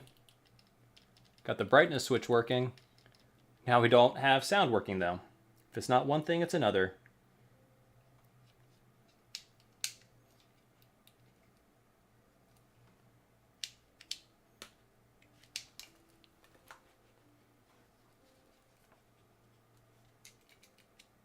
Oh, tried at 90? Nothing. Oh, headphone? Yeah, let's try the headphone. Actually, I don't have the adapter for the headphone jack, unfortunately. Let's try one more Game Boy Advance. And one that's confirmed working. Hold on one second, guys.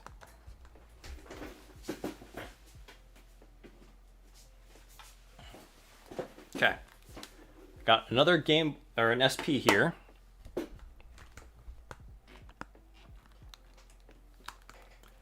Third time's a charm.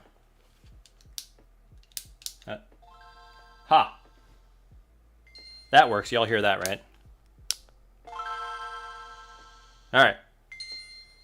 So this one works. Okay. Should I install this one, guys?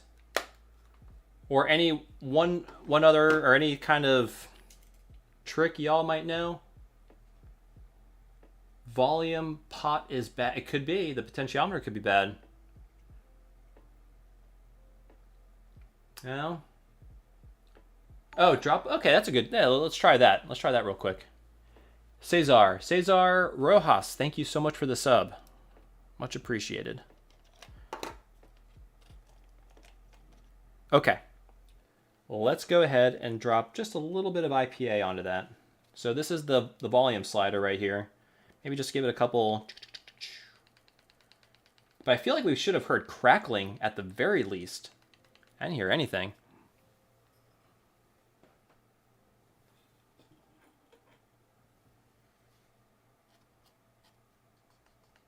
So hopefully that kind of the capillary effect, I'll get in there and get in all the the crevices. Yeah,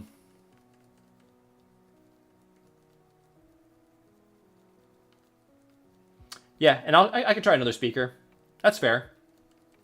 I'll pull the speaker from this first before we redo everything. Good call. That's actually, another good sort of like lesson is always do the easiest stuff first. So this, putting the speaker, a different speaker, definitely be much easier than soldering everything all over again. So, all right, let's pull the speaker from this.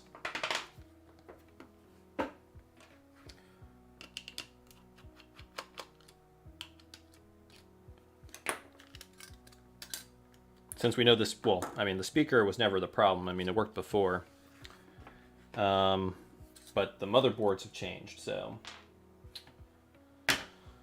Okay, where did I put my tri-point? There it is.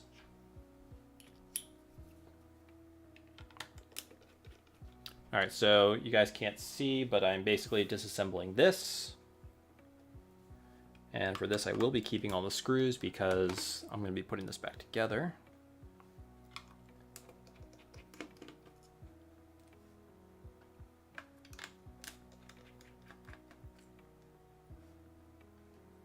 Now, I asked a question about Stranger Things, but I wasn't paying attention to chat. Anybody else a Stranger Things fan? No? Yes? I love it. I love the show. I can't wait for it to start. I think it starts end of this month.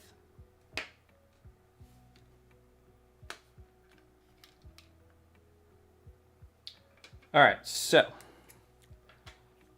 we're going to quickly hopefully. Oh, you know what, guys? Oh my goodness. Oh my goodness. I didn't realize, but when I was testing it, I wasn't putting the screws on the motherboard. And so it wasn't pushing it against the speaker contacts. Let me just test that real quick before we go any further. Oh my goodness, guys. Whew. Yeah, agreed. Yeah, they're splitting this season into 2 parts, which does kind of stink. Oh. All right, Martin, take it easy, buddy. And looking forward to your e-ink, you know, flash cart. That looks pretty cool. All right. Yeah, guys, I was testing this without putting these screws on. So, of course, the motherboard was not making contact with the speaker.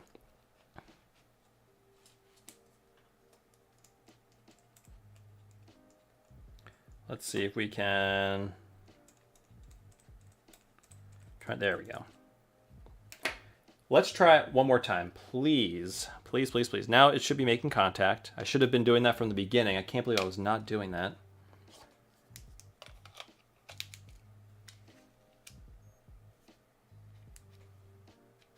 Still nothing, guys.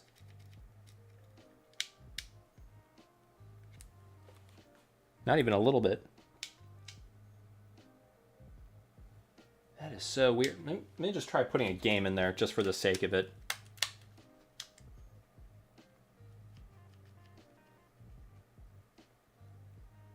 Yeah. No sound at all, guys. Interesting. All right.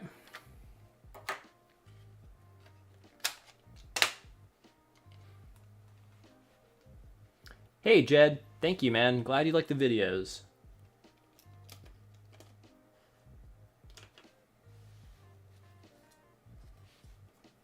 Move the red wire over to the outside. The red wire, the one by the speaker.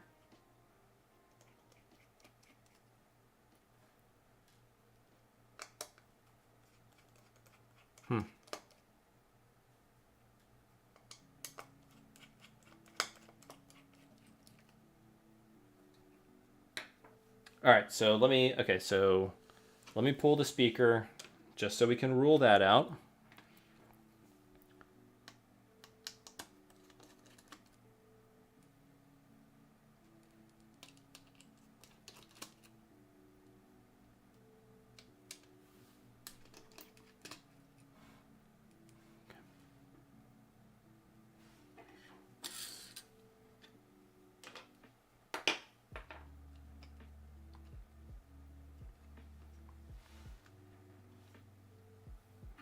Try and pull the speaker out without, there we go. All right, so I pulled the speaker out, and actually the nice thing is this one actually has the cloth, so that's a good thing. And we're just gonna swap out.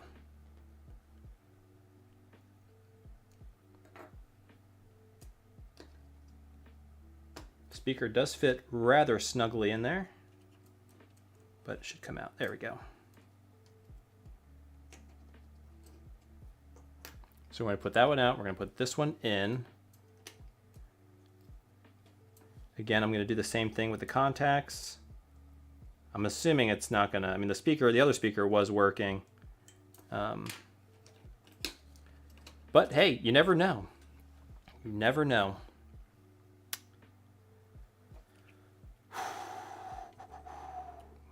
Let's fingers crossed this is the issue.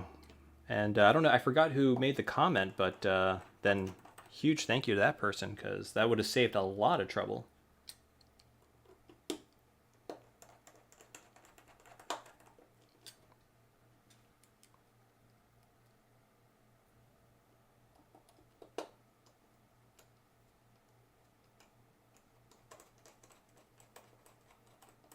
Okay. Okay, fingers crossed, guys. I doubt it. I think we're gonna have to put another motherboard in there, but let's see. Let's see. Put the battery in.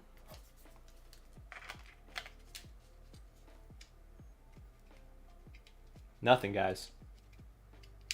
Nothing. I think it's the motherboard, which is odd. I don't know what would be causing that, but all the way up. Nothing. Interesting. All right, well, let's put the other motherboard in. Third time's a charm. Guys, we went through 2 motherboards. The first one had a bad trigger, and this one has a, well, something wrong with the volume, a bad volume potentiometer, something, I have no idea. But I'm gonna have to take note of that, make sure I don't get these mixed up, because I wanna make sure I don't use them in future videos, because that'd be a pain in the butt. To figure that, you know, you're in the middle of a mod and those things don't work. Okay.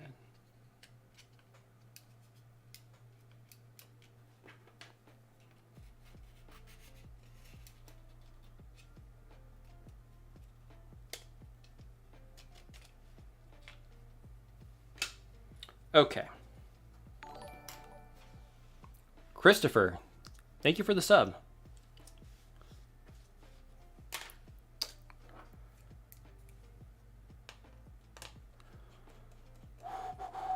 All right. Oh, we're almost getting to 8 o'clock.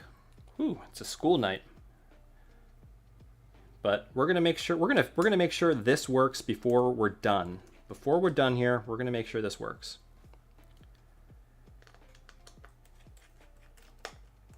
And you know, that's what happens. So I bought a lot of sort of junk SPs and regular Game Boy Advances, and sometimes they have issues. You know, it's just something you can't avoid. All right, so let's go ahead and delatch the ribbon.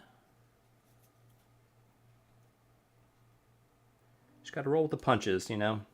Key thing, you know, don't get frustrated. Sometimes it can be a pain, but you know what? That's life. You know, I can't.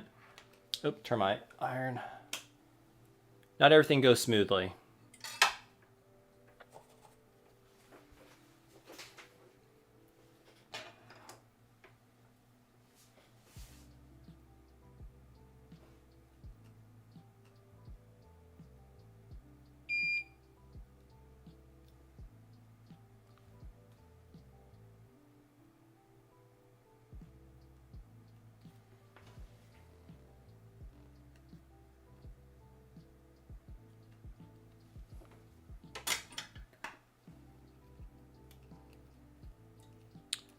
And just like that, all right.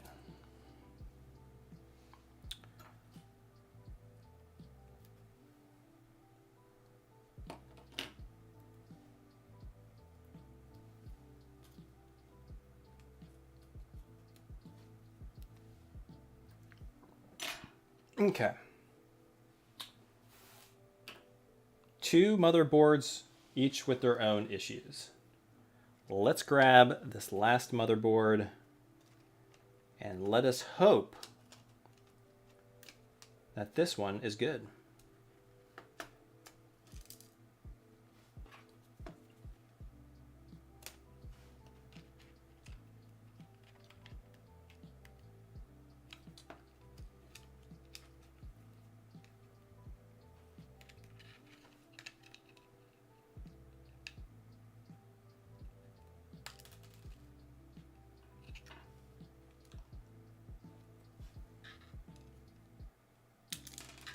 We go. Okay. So this motherboard actually looks like it's in really good condition. Never been modified. Let's go ahead and use this one. CL, thank you for the sub.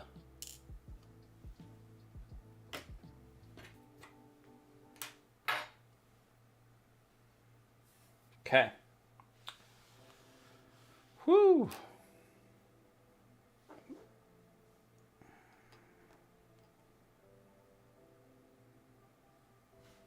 Let's solder this one in. I'm going to zoom out a little bit so y'all can see a little bit better. Okay. Oh, actually, well, first I got to tin again the same 3 test points.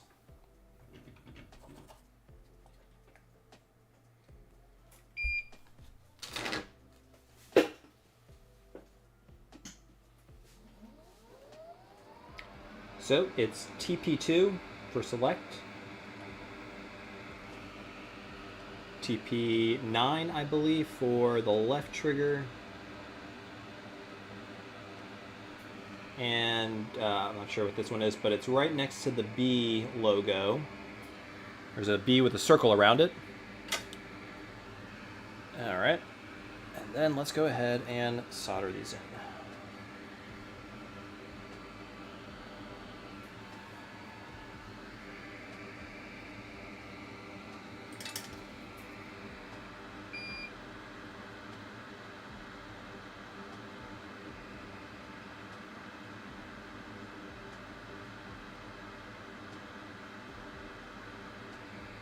Okay.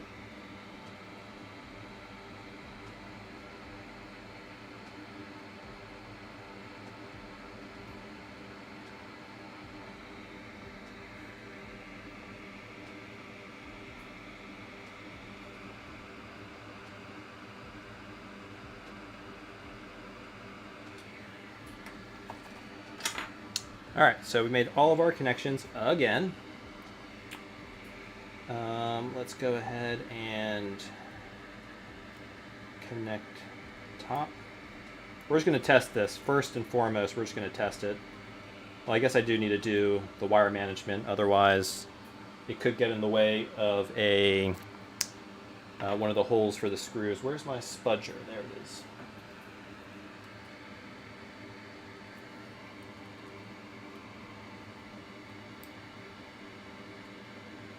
Okay. All right. I'm going to have to use new tape because this tape has lost its stickiness.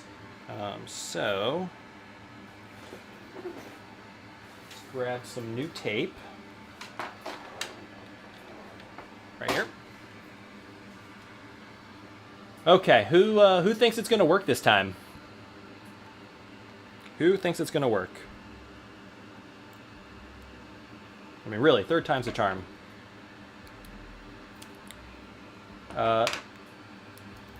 Put yes in the chat if you think it'll work, and put no in the chat if you think it will not work. And to be honest, I really don't know which way it's going to turn out. The way things have been going. Got yeses? Okay, we got a lot of yeses. I'm feeling this one, but I don't know. Let's hope. Let us hope. All right, let's go ahead and route this wire so that it doesn't affect any. So I'm gonna have it go over just like that.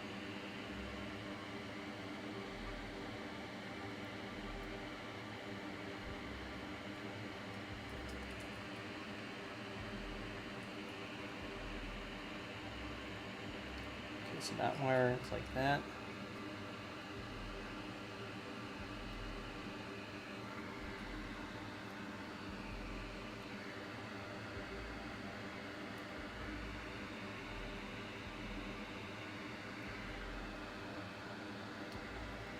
I'm just taping the wires so they're out of the way.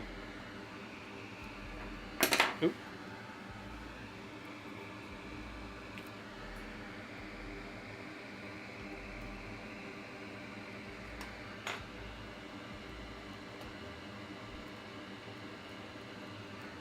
And just to make sure they stay out of the way of the screw holes, because that's honestly that's the biggest thing. Because really, it could cause a short if a screw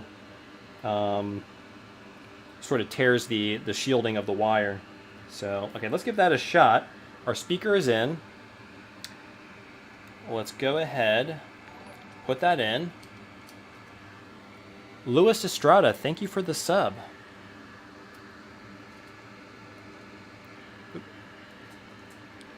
Okay. And then let's screw it down. Oh yeah, okay. I feel it, guys. This is it. This is it. This is the one. This is the one. It'll work this time.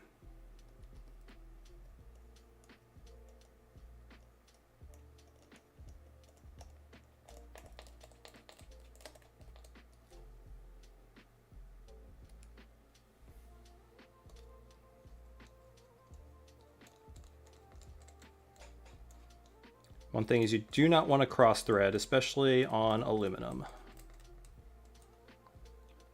So you always want to make sure you're properly threading the screws. I always like to go the counter direction, counterclockwise, and then once I catch the threads, clockwise. Yeah. Yeah, the PCB is, the hole for the PCB is a little bit too narrow for the screws I'm finding with this. Interesting. Okay.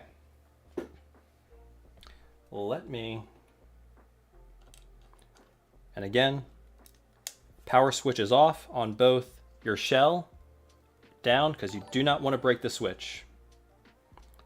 If one is on and the other is off, it'll break the switch. Okay. Let's put the battery in. The moment of truth, guys. The moment of truth. Hey, thanks for the sub. I didn't see the first one, but you Fang Yang, thank you so much for the sub. I appreciate it. Moment of truth, y'all. Here we go.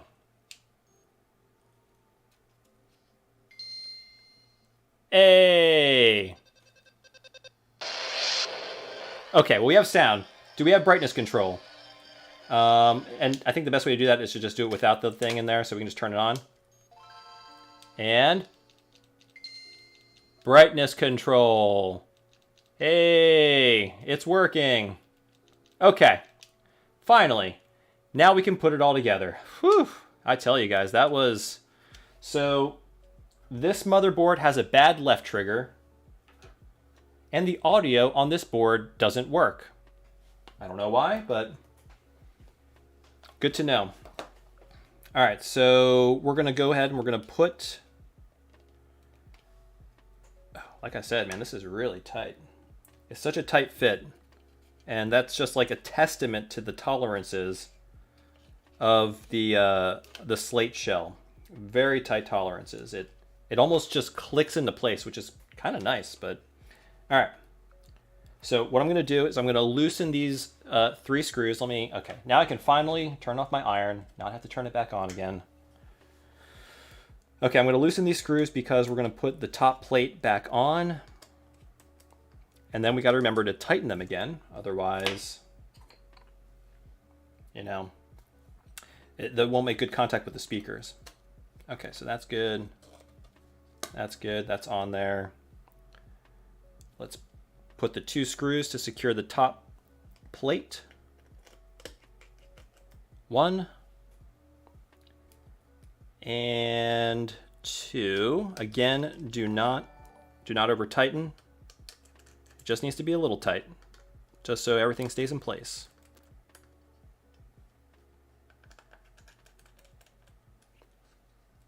Okay, the triggers feel good. Simbot, thank you for the sub. All right, buttons still feel good. Just wanted to check. Great. Now, power switch off, power switch off. I feel like I'm forgetting something, but I guess I'm not. All right. Now we're going to click this into place.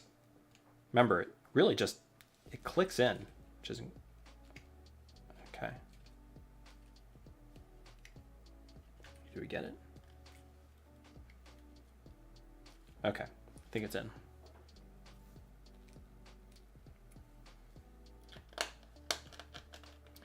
Now remember, this, there's not a screw. There usually a screw goes in there, but we don't use one for this. It's not used. So it's just 1, 2, 3, 4, and 5 instead of 6 is how it would be on a normal SP. Okay. Yeah, so that hasn't clicked in. So let me make sure I get that nice and clicked in. Okay. There we go.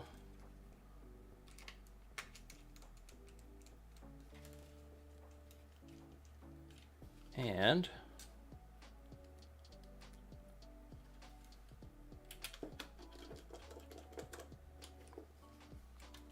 So there we go. So yeah, it takes a little finagling, but you got to click in. It like clicks in this corner, and if it doesn't click in properly, and it's not fully secured, it sort of bows a little bit. So you got to really make sure yeah, there it goes, clicked in. You got to put a little bit of pressure on there. Make sure it's fully seated. And then you'll get a nice flush plastic against the aluminum. Guys, we're almost done. Finally. Put a game in there. Put the battery in. Cover. Put the cover on.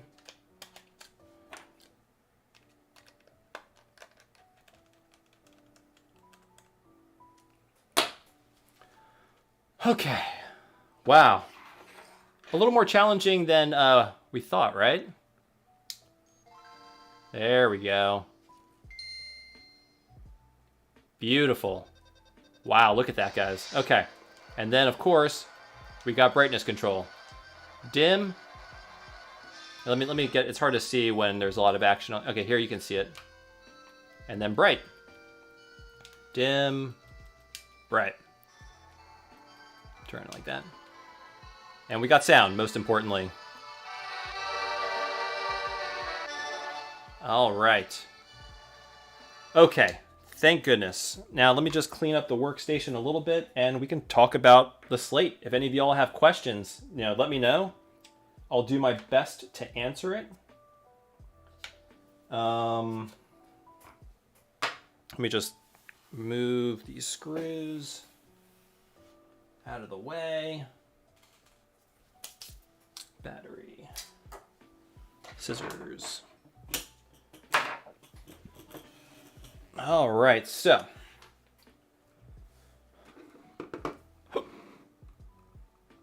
I got the brass one, which I built in the video. I absolutely love this one. And then we got the aluminum one. Honestly, the aluminum one is a little bit more comfortable to hold. It's so much lighter. This is just incredibly heavy. Yeah, let me grab, I'm going to go grab, I have two unhinges. I have the original and then the V2 budget version. Hold on one second while I grab those.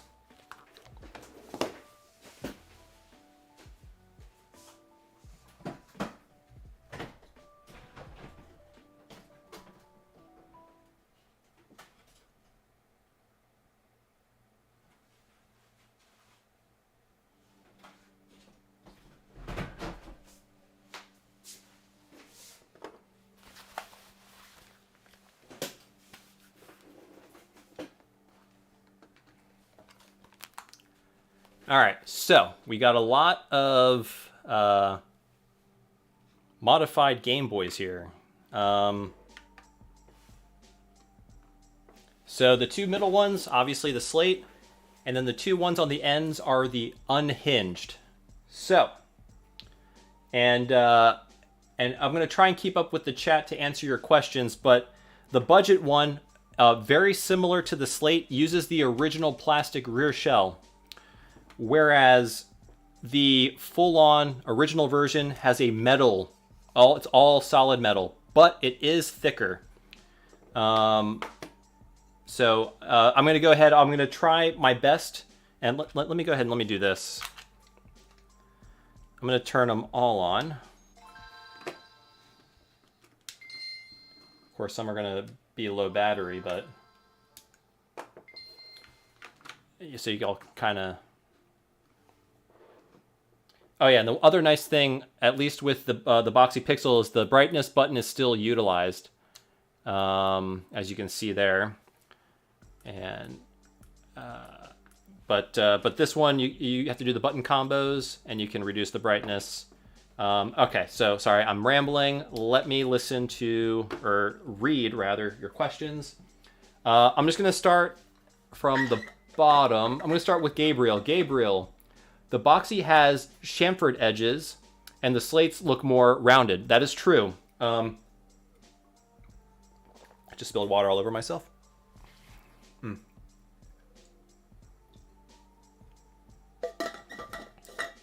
Actually, that's a good question. But let me first. So yeah, Gabriel is alluding to the sort of more angular chamfered edges. So this is just a much more angular design overall.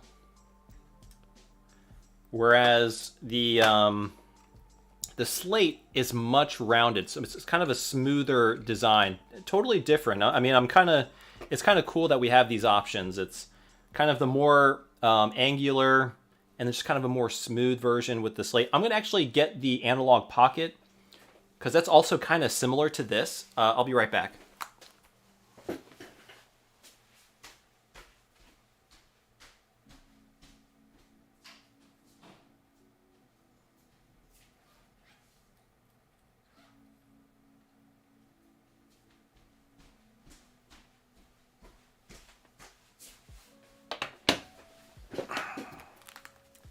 All right. So we got the lovely Analog Pocket.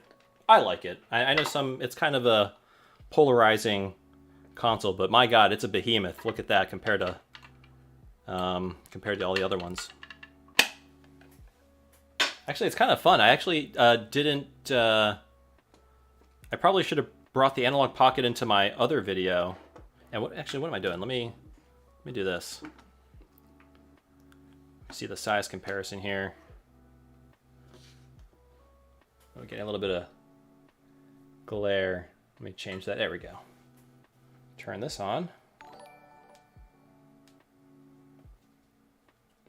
Oh, you know what? Is this out of battery? Oh, no, it's not. Okay, good. All right, so. Okay, I keep on getting distracted, but let me go ahead and now let me answer your questions. I'm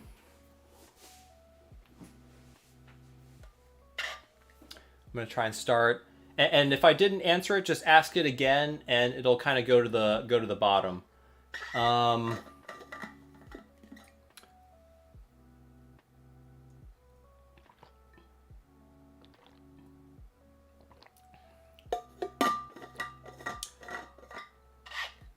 Macho Nacho Productions is the left black bar of the display on the Boxy Pixel.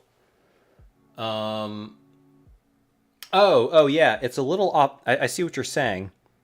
On the which one? Okay, it's gonna be hard to.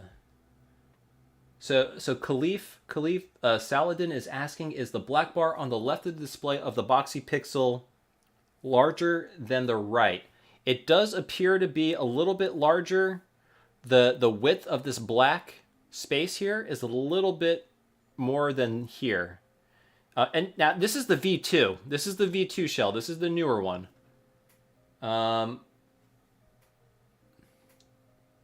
So yeah, I would say. I mean, you can barely tell, but I would say maybe it is a little bit thicker. And Jake says, "I love the Pocket, just not good for GBA games that require the trigger buttons." Oh, yeah, the triggers they feel a little more clicky, less travel. I would agree with that. But yeah, I mean, I love the Pocket. I think it's great. But I've actually been using, well, obviously the Slate a lot because it's new. And I just love how small it is. That's the thing I really love about it. It's just super small. Okay, I'm going to try and answer these questions, guys. Sorry. It's moving kind of quick. I just lost where I was.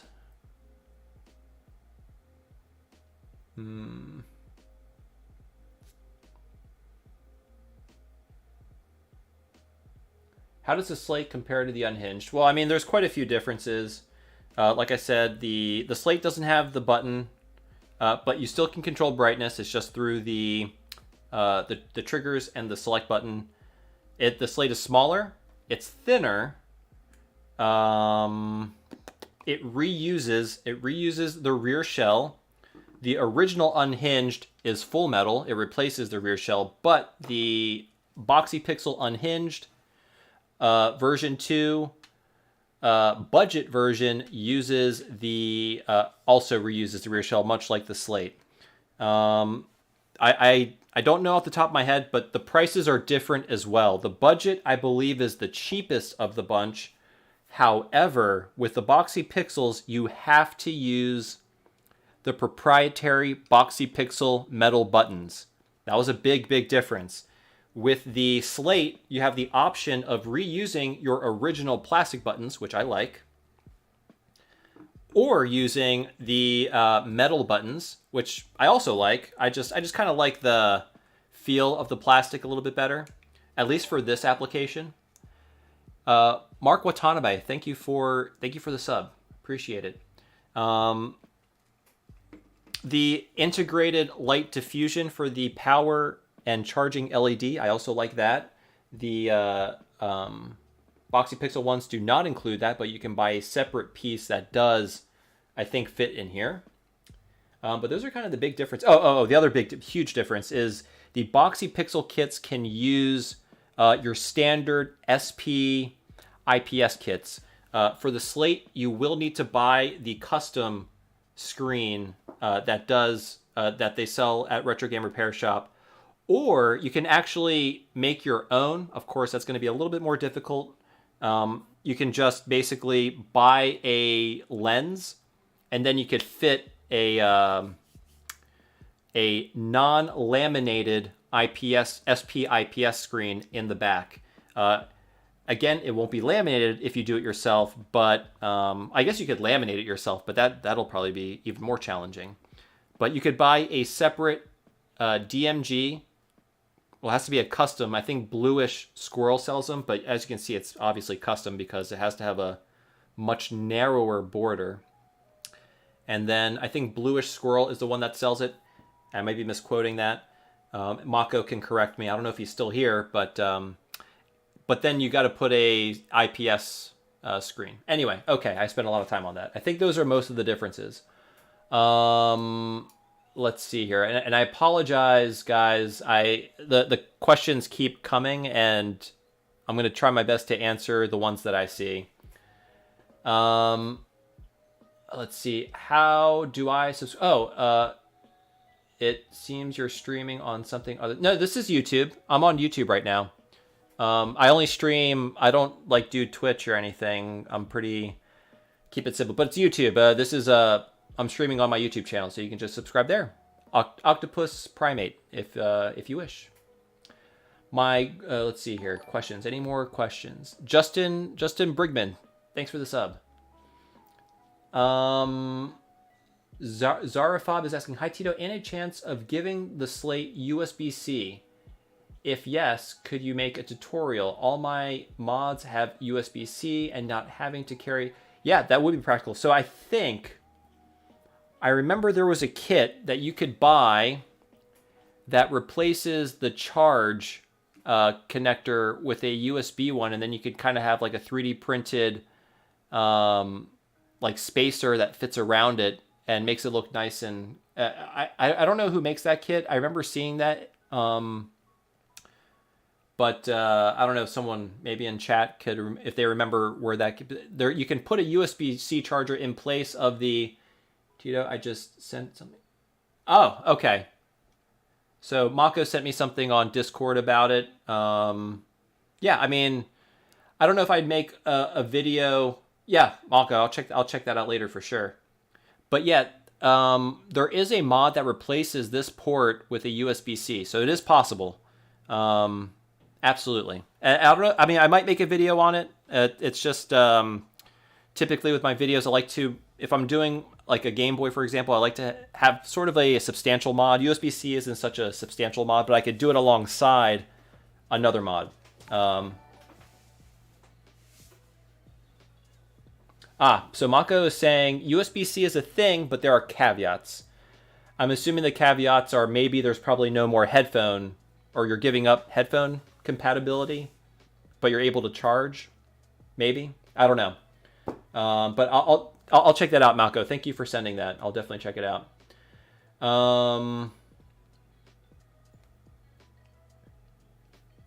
Retro Game Repair Shop has one that supports audio and doesn't. Oh, okay, interesting. Oh, so Retro Game Repair Shop sells them. Okay, I didn't know that.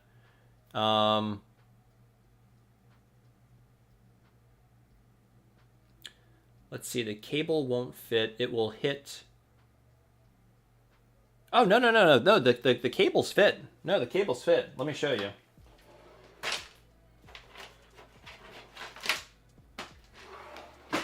So this is a really, actually I really like this. This is a USB to SP charge port adapter. But yeah, so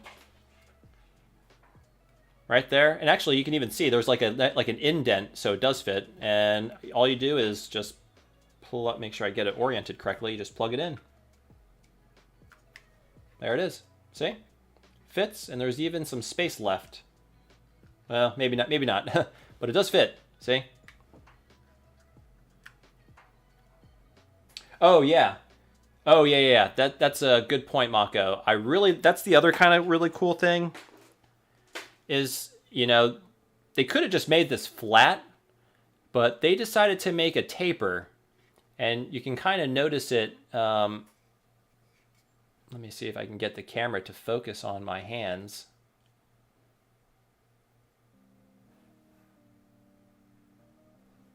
Come on, focus. Or maybe just let me zoom in.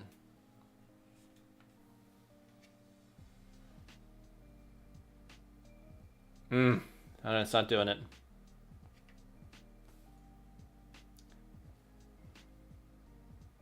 Let me focus on my hand. Come on, camera. It's an older camera, guys. There it goes. Okay. And of course anyway, you can, I'm gonna put it down a little bit.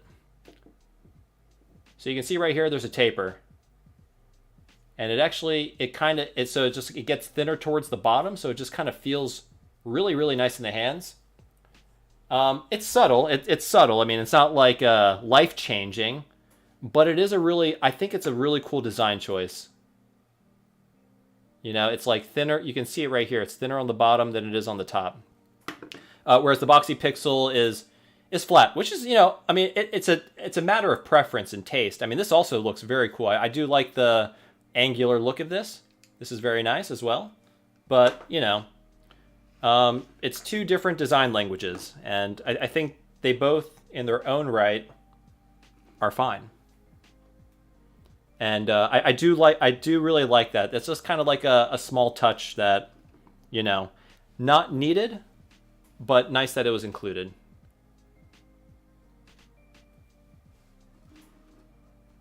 Okay, sorry guys. Oh yeah, Makho, good point. So it's a wedge shape. I mean, Makho is really marketing this, but yeah, it's kind of like the 2DS where it sort of has that taper down. I do like that. That's cool. I like that. Let's see here.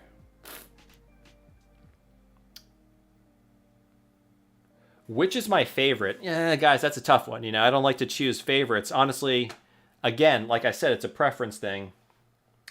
But at the moment, I am really, really enjoying the Slate. I just love that it's the smallest one and it's the thinnest one. That's the other thing, guys. It's just to kind of show you how thin they are. And actually, if you watch my video, you could really see the difference. And I measured it in the video. I forget the exact measurements now, but this one, obviously probably the analog, I didn't measure the analog pocket, but the analog pocket's probably the thickest. The full unhinged SP is the next thickest, followed by the version 2 budget, and then the thinnest is the Slate. The Slate is the thinnest. So in terms of pocketability, I think the Slate is really nice. And also, it's just kind of like the smoother edges, I feel like it just slips into the pocket easier. But, I mean, don't get me wrong, you know, this is pocketable too. I mean, the analog pocket, it's called the Pocket, but this thing is huge. Like, honestly, like, that's not fitting in your pocket. These will. And I will say, if you're planning on just bringing it with you and keeping it in your pocket, you probably want to get the aluminum one, because this is so heavy, like it'll literally pull your pants down. This is so heavy. But yeah, anyway, sorry. I'm going to try and answer these questions a little bit more succinctly so I can answer more questions. And like I said, if you want to ask a question and I don't get to it, just keep on asking it. Maybe like leave some time in between, but I want to make sure I get to as many people's questions as I can. I originally said I wouldn't buy a Slate because of the lack of laminated screen support. Once the screen was announced, I bought it. Oh, great. So, yeah. It's nice that it's laminated. Honestly, I feel like we're sort of spoiled now with these laminated kits just because they look so good. I mean, they basically look like smartphone screens because you basically have the glass right on top of the screen and it just looks really, really nice. There's no more air gap between the screen and the lens, so it is nice. Yeah,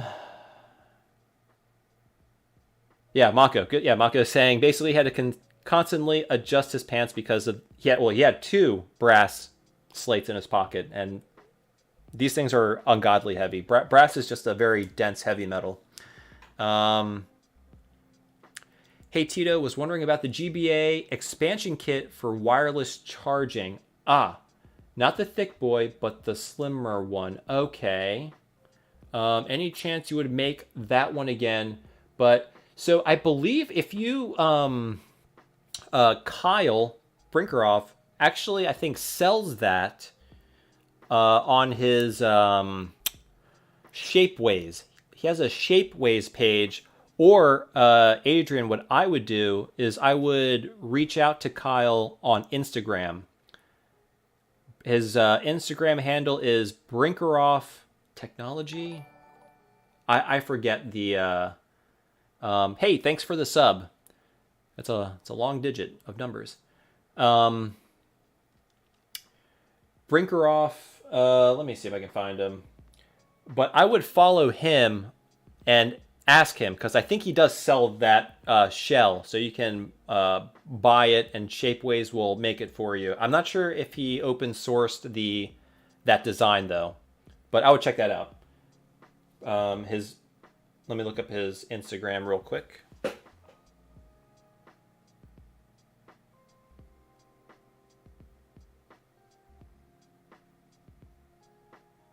Really, really nice guy. I'm sure he'll be able to help you out.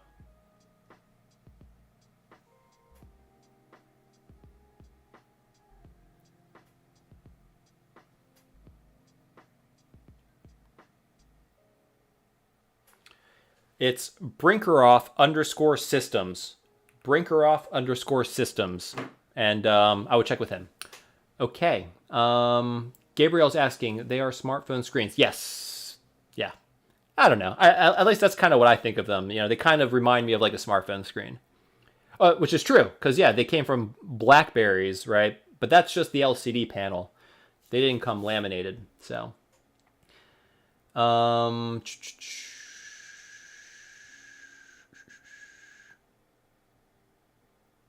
So Jed is asking, how do the screens compare between the Slate and the unhinged? Well, the thing is, the Slate, or sorry, rather the unhinged, they can use an assortment of aftermarket IPS kits. It's a pretty flexible platform in that sense. I mean, you can basically put any IPS kit, SP IPS kit in here, and the problem is they all have different panels.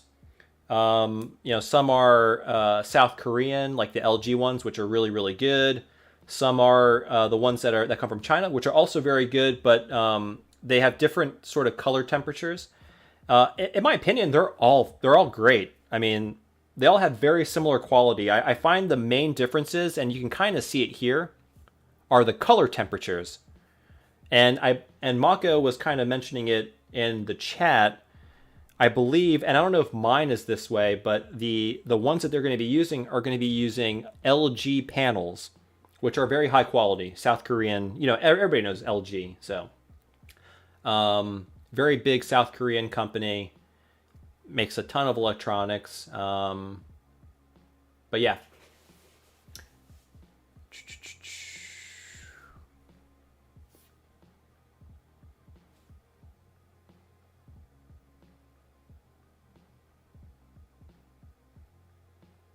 So Mako's asking, BoxyPix will actually support the generic IPS? Yeah, so these both use like two different kits. Like this one I think I got from like eBay or AliExpress. Because there's two kinds of lenses for the SP screens. There's kind of like the lens that sort of mimics the odd shape of an actual SP. And then there's like the square ones that are just square. I believe this accommodates both. So I do believe it's pretty flexible. I think he even updated it to make it more compatible with more versions. I think. I don't quote me on that, but I do think it's compatible with a wide variety of IPS kits. So,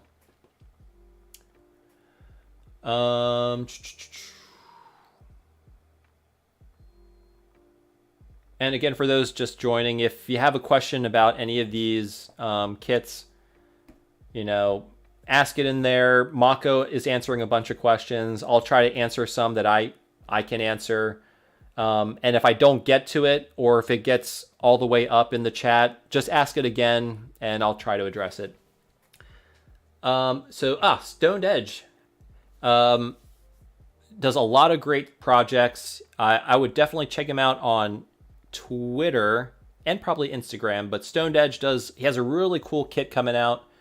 Hopefully, this stupid chip shortage is just messing with everything. But anyway, Stoned Edge, okay, says, hey, Tito, do you do all your console, or what do you do with all your consoles once you finish them? Interested hearing how you store, display. So I basically store a lot of them. I have a couple bins, and I'm gonna have to like sell some of them at some point because I just have too many. But sometimes, and I might even do giveaways. Actually, this one that this is the one I just built. This is going to be for a competition for my Patreon. So, this is going to be the prize. So if anybody is interested in, Patreon support, every so often I'm going to try and do a quarterly, but I'm going to do a quarterly competition, and the winner of the competition will usually get a modded console. So, this is one that I'll be doing on Saturday for my Patreons. But some of them are giveaways, but I've been hoarding a lot of them, and I might sell some. The only reason why I might keep them is for purposes like this, so I can compare them whenever I do a video. But I'm finding, the way that especially like the IPS kits they're advancing so much that it's not even worth comparing to the older ones, like the old TFT kits that we had, kind of like the first, or the AGS 101 mods that we had. I don't even think it's worth comparing to those anymore, just because these are so good. It just doesn't make sense. I might sell some of the older ones if people are interested. But like I said, they're kind of outdated tech at this point. But they're interesting history, so I hoard a lot of them. Just to answer your question, but good question, Stoned Edge. Good question. And Gabriel is asking, the only other question I would be release date. I believe it's very soon. I think it's next month. Makho would be able to answer that, but I believe these are coming out beginning of next month. Yeah, Q2 2022. That would be Q2. So yes, and good question, Gabriel. Makho would probably be able to answer that better than me, but I do believe Jack from Retro Game Repair Shop did tell me June. I don't know if it was like early or mid-June, but next month. So you can still pre-order these on the website. I do have a link to it, and if you want to save 10%, I do have a coupon code. So there is the coupon code, which also I think is in the description. And I know some folks were subbing. Evan, thank you for the sub. I thank you for everybody who subbed. And I apologize if I didn't say your name, but Heifer, thanks for the sub. Appreciate it. Very good question. So Monir Helu, sorry if I didn't pronounce that correctly, but the Thick Boy. So the Thick Boy is still in the works. I know I haven't talked about it in a very, very long time. But as you know, Helder and Kyle Brinkeroff, they kind of were both working on the project, and life happens, and they have other projects they're working on, so it kind of fell back on the back burner. But we are still working on it, And there's some kind of exciting news about it, which I'll probably talk about at some point in a video. And we actually brought on another person to help out with the Thick Boy, to sort of, because we are planning to do injection molded plastic rear shells.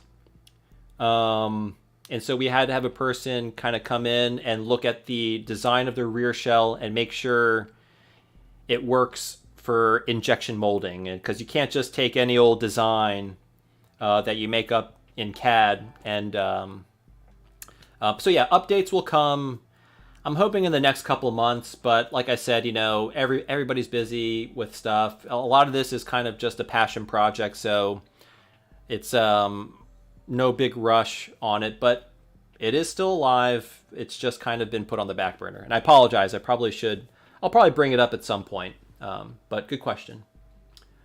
So yeah, Pal Layer. That's a good question. Yeah, I would say, actually, since starting the channel, I haven't been playing as much as I would like. But I do very much enjoy modding and repairing. And actually, modding is fine, but I actually like one of my favorite things to do is to get a console that's broken. Like I usually buy my consoles for repair, broken or for repair. And 9 times out of 10, those consoles are perfectly fine, unless there's something completely glaringly wrong with them, which you do get occasionally. But a lot of times, these consoles are pretty robust, and I really enjoy refurbing, repairing, making consoles look new, which is actually the video I was going to do this week. I won't get too much into it, but I really do like refurbing and fixing consoles, making them like new again. Taking something that was sort of neglected or very, very, someone played really hard on it, and, it's kind of got scratches, it's dirty. I really enjoy, taking them apart, thoroughly cleaning them, putting them in a new shell or refurbing the old shell. That I get the most enjoyment out of. So, and modding is fine too. I like modding as well, because you get more capability out of these old machines, which is always nice.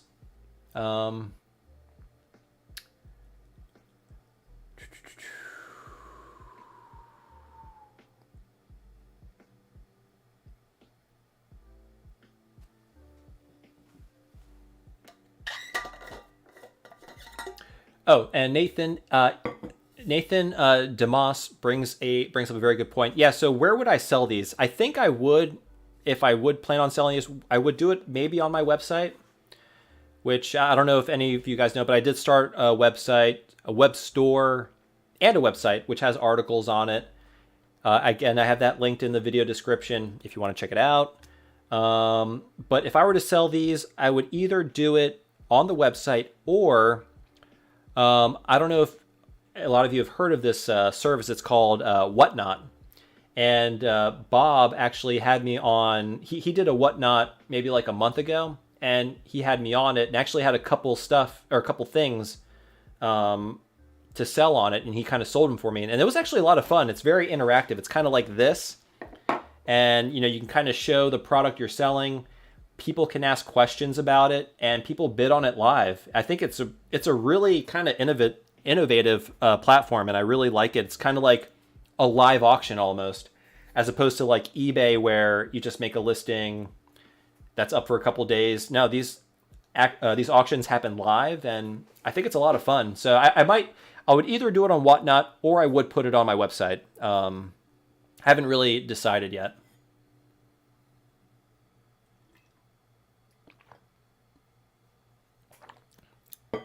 Hey, Ben, you're welcome. Yeah, I'm glad you're enjoying the stream. I don't stream too often, just because, to make a video for me, it takes 30 to 40 hours, and I have a full-time job. So I have a regular full-time job that I work 9 to 5, 8 hours, and then as soon as I get home, that's when I start working on these videos. And a lot of the times I'm up till 10, 12, 1 a.m. at night working on the video. So it takes a lot of time, which really doesn't leave a lot of time for other stuff. I would love to stream more. I've been kind of prioritizing the channel for regular videos. Maybe in the future, who knows, if the channel grows enough, if I could dedicate more time to it, I would love to stream more, because I have a lot of fun talking to everybody. And but yeah, good question. Aziz is asking, do you get any kickback from MC2 SIO? I do not get any kickback from that. Had a miserable experience trying to get a card from Helder Tech, and after receiving the card and taking it apart, I don't see what's special with... Oh, well, so, I mean that's fine. But the design is open source, and Helder took the open source design, and he did a couple tweaks. One of the big ones is the ground pin on the SD card. When there's not an SD card engaged, I believe it allows you to it allows you to use that. You can pull out the memory card and you can put in a regular one. I don't know. He did a couple tweaks. I think he tweaked the LED, minor things, but I mean, the product works, and I think it's great. I think it's a really good way to, get a PS2 that was broken, that has like a bad disk drive, and you can use the MC2 SIO, which has more throughput than the USB, and you can play your games off it. I think it's incredible. I'm sorry that your experience wasn't good getting it, but I mean, if you can make your own PCBs, I guess you could make your own. But I'd just rather spend $20 and get a professional product. So, but yeah, sorry that you didn't have a good experience, and I don't get a kickback from Helder. So, let's see.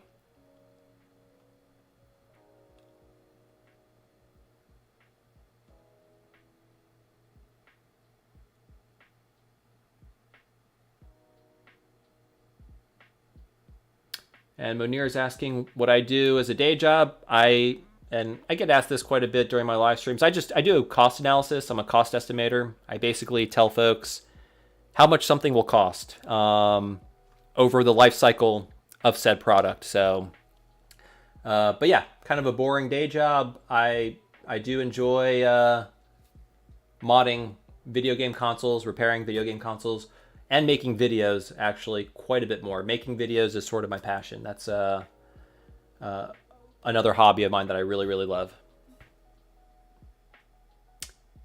Hey, you're welcome, Gabriel. Thanks for hopping on the stream. I really appreciate it, man. Glad you like the shirt. Have a good night, man.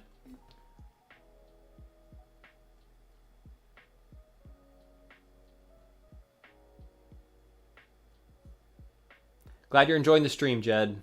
I have a lot of fun with these as well, so. No problem, Aziz. Yeah, and Helder's usually pretty good with customer service, so I would, if you're having problems with the MC2 SIO, I would, reach out to him, and he's usually pretty good about that stuff, so.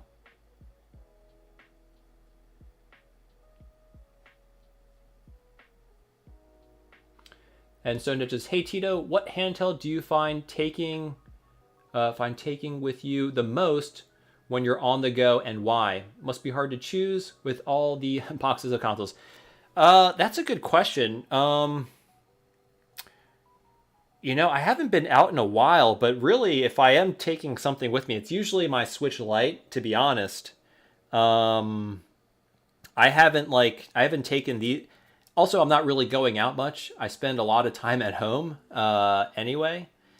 But yeah, besides the Switch Lite, if I were to travel with something, it'd probably be the Game Boy Advance, or actually maybe even the. And it's funny, I haven't really played the Analog Pocket too much, which is funny. When I'm playing Game Boy Advance games, recently I've been playing it on the SLATE. But yeah, no, I don't really leave the house all that much. I'm a hermit, I guess. But also, the global situation hasn't really helped either. So,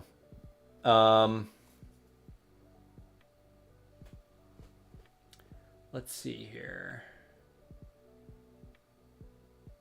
Do I use a robot to do my fancy intros? I don't.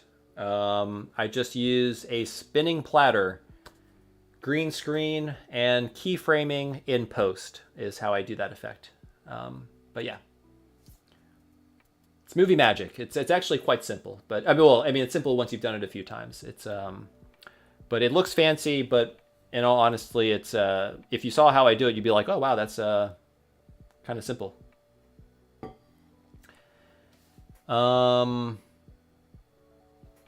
Zarafab, yes, I definitely video editing, filming. That's a passion of mine.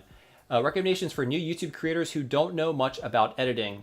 Practice, man. I would just look at. I mean, I've learned a lot of what I do for filming on YouTube. People who they show you how to edit using various software. They tell you how to do effects. They tell you framing, lighting. I mean, because there's a lot that goes into filmmaking. It's a very overwhelming subject. But there are some very good, I don't want you to worry about the quality of the video. And you probably hear this a lot, but just make videos, because just by doing the video making, you learn so much. But then also watch some of these channels which kind of give you rules of thumb on, good framing, good lighting, techniques.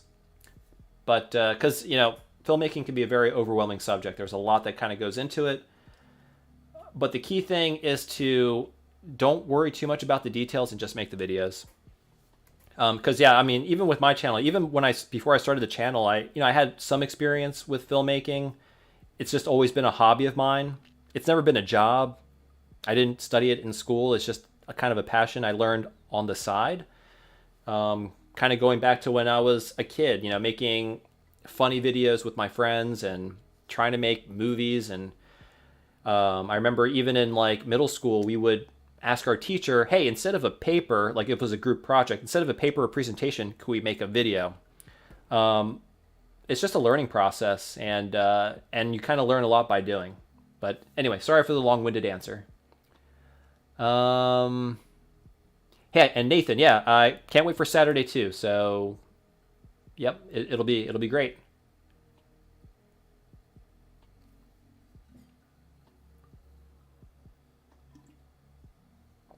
And I think, guys, I'm gonna have to call it quits at 9 because I got to wake up early for my regular job tomorrow. But I'm gonna try and answer as many of these. I'm gonna do quick answers now, quick responses.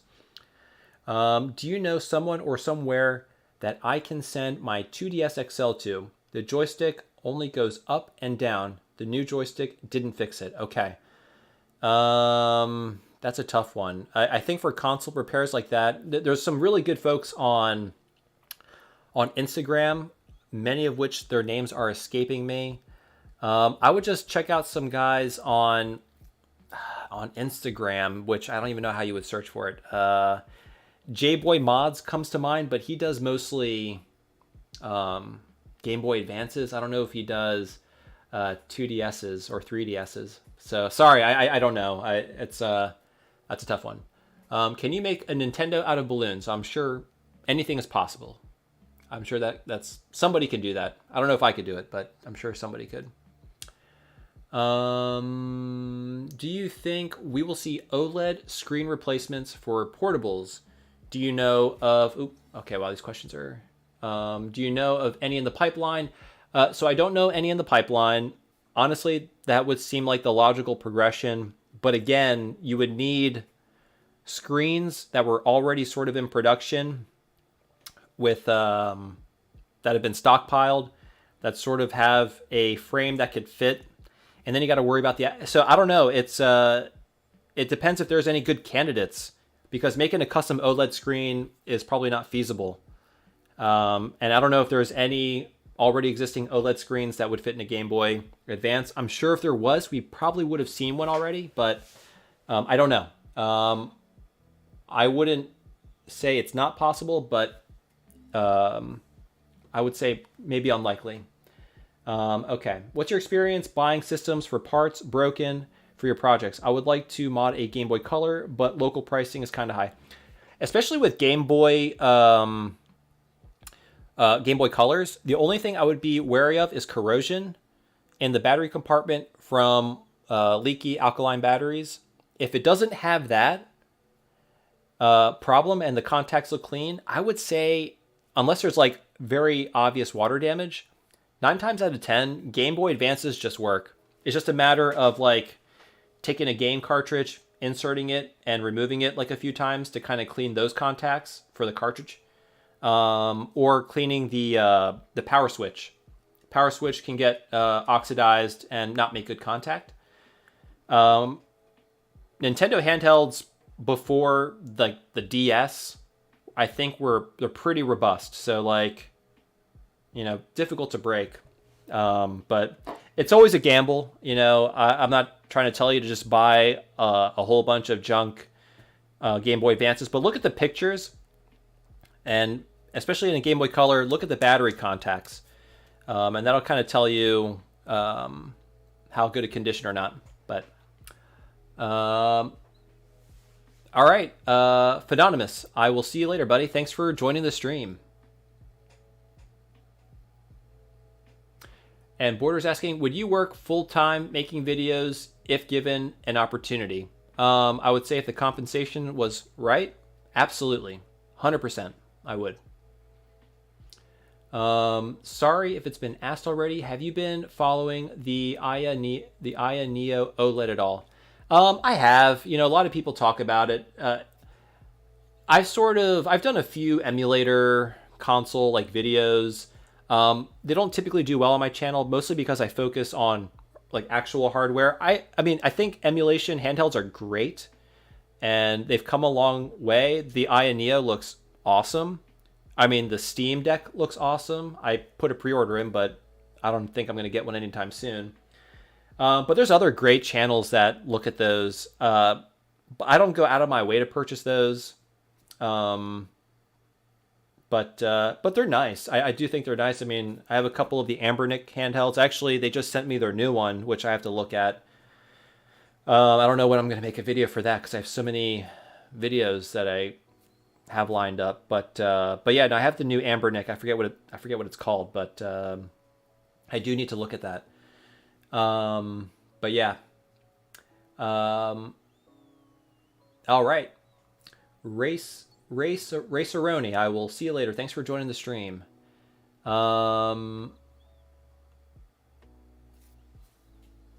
Let's see here. Ionia Air. Oh, okay. Yeah.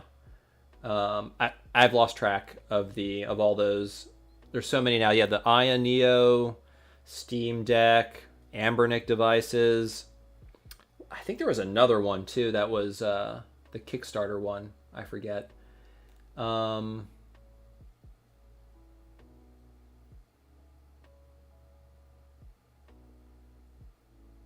Game Boy Color, yeah, the Game Boy Color could have audio issues, although that just might be a dirty potentiometer, but I don't know. These consoles are getting old. If you're looking to save money, you definitely can by buying broken or for parts. Because a lot of times those consoles are great. They're fine. They're just neglected, and a lot of times they just do a quick test. It doesn't turn on the first time, so they say it's broken. When in reality, the contacts might have some oxidation on it. You just kind of spin the batteries a little bit so that the batteries actually make contact with the contacts, and it turns on. I've had that happen many, many times. But yeah. Yeah, Stone Edge is right. The Ambernic 503. I have it over there in a box. I'm just not even sure if I will make a video on it. What do y'all think? Should I make the video on the Ambernic 503? I have a lot of other cool videos too that I can make, but I don't know. I feel like whenever I do those, because I've done the Ambernic 502, I think, and then the Ambernic, which I have up there. I've lost, their nomenclature confuses me. I know it means something. I think it has to do with the size of the screen, but yeah. Unfortunately, they just don't do well on my channel because there's other channels, they specialize in those emulation handhelds. Retro Dodo is like one of them. He does all those, and they're great. And I think it's a really good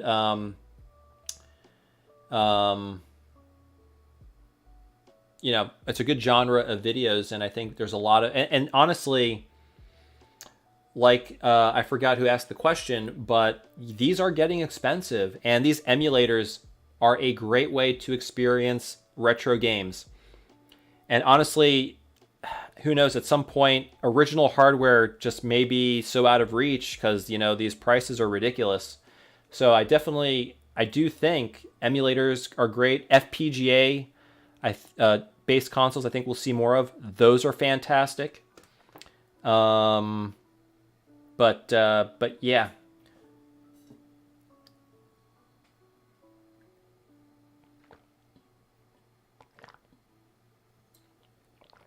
Both. So JJIG asked, do you clean the contacts with some isopropyl alcohol and an eraser? So for like my cartridge-based games, like if I get a new game, first thing I do is I clean the contacts with an eraser, and then I just go over it with isopropyl alcohol to kind of clean off the eraser stuff. But yeah, both. For games, I use them for cartridge-based games. I use the eraser generally.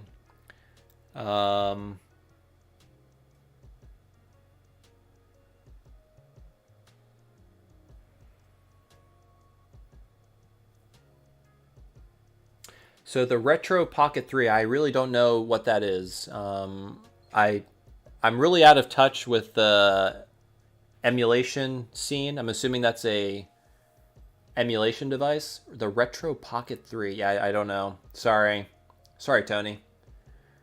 Yeah,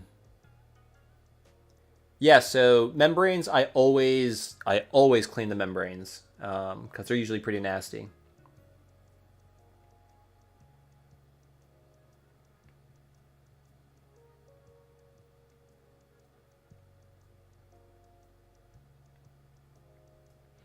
Oh yeah. Okay, so the Miu Mini, Mako says deserves a shout out. I haven't tried it, but hey, if Mako likes it, I'm sure it's pretty good. And yeah, hardware, very true. CT makes a good point. Hardware, this stuff doesn't last forever. At some point, they will degrade, but they'll last for a long time. But emulation will always be there. FPGA will always be there. So. All right, guys, 9:02.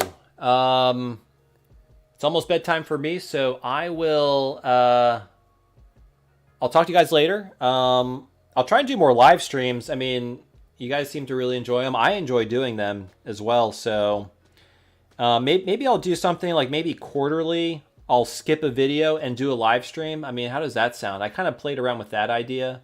Maybe just do a live stream every quarter or something.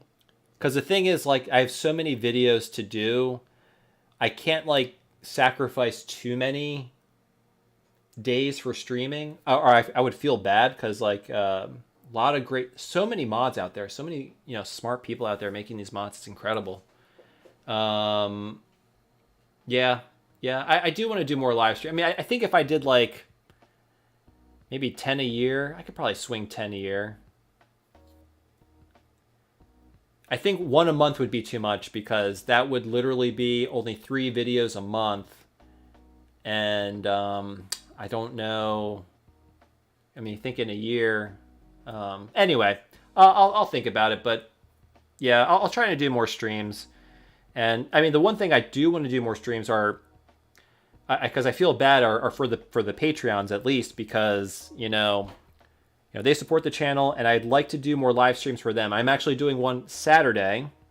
Again, I'll be giving this away to them in a competition because you can't do giveaways on Patreon for whatever reason. But anyway, I digress. It's getting late. I will see you guys next Thursday. I'll be releasing my video. Hey, a Benchad. Sorry if I mispronounced it, but it's got Aziz Ansari. More streams. Yeah, I do want to do more streams for sure. Thank you so much for the super chat. I really appreciate it. Thank you. Very generous. Thank you. I appreciate it. All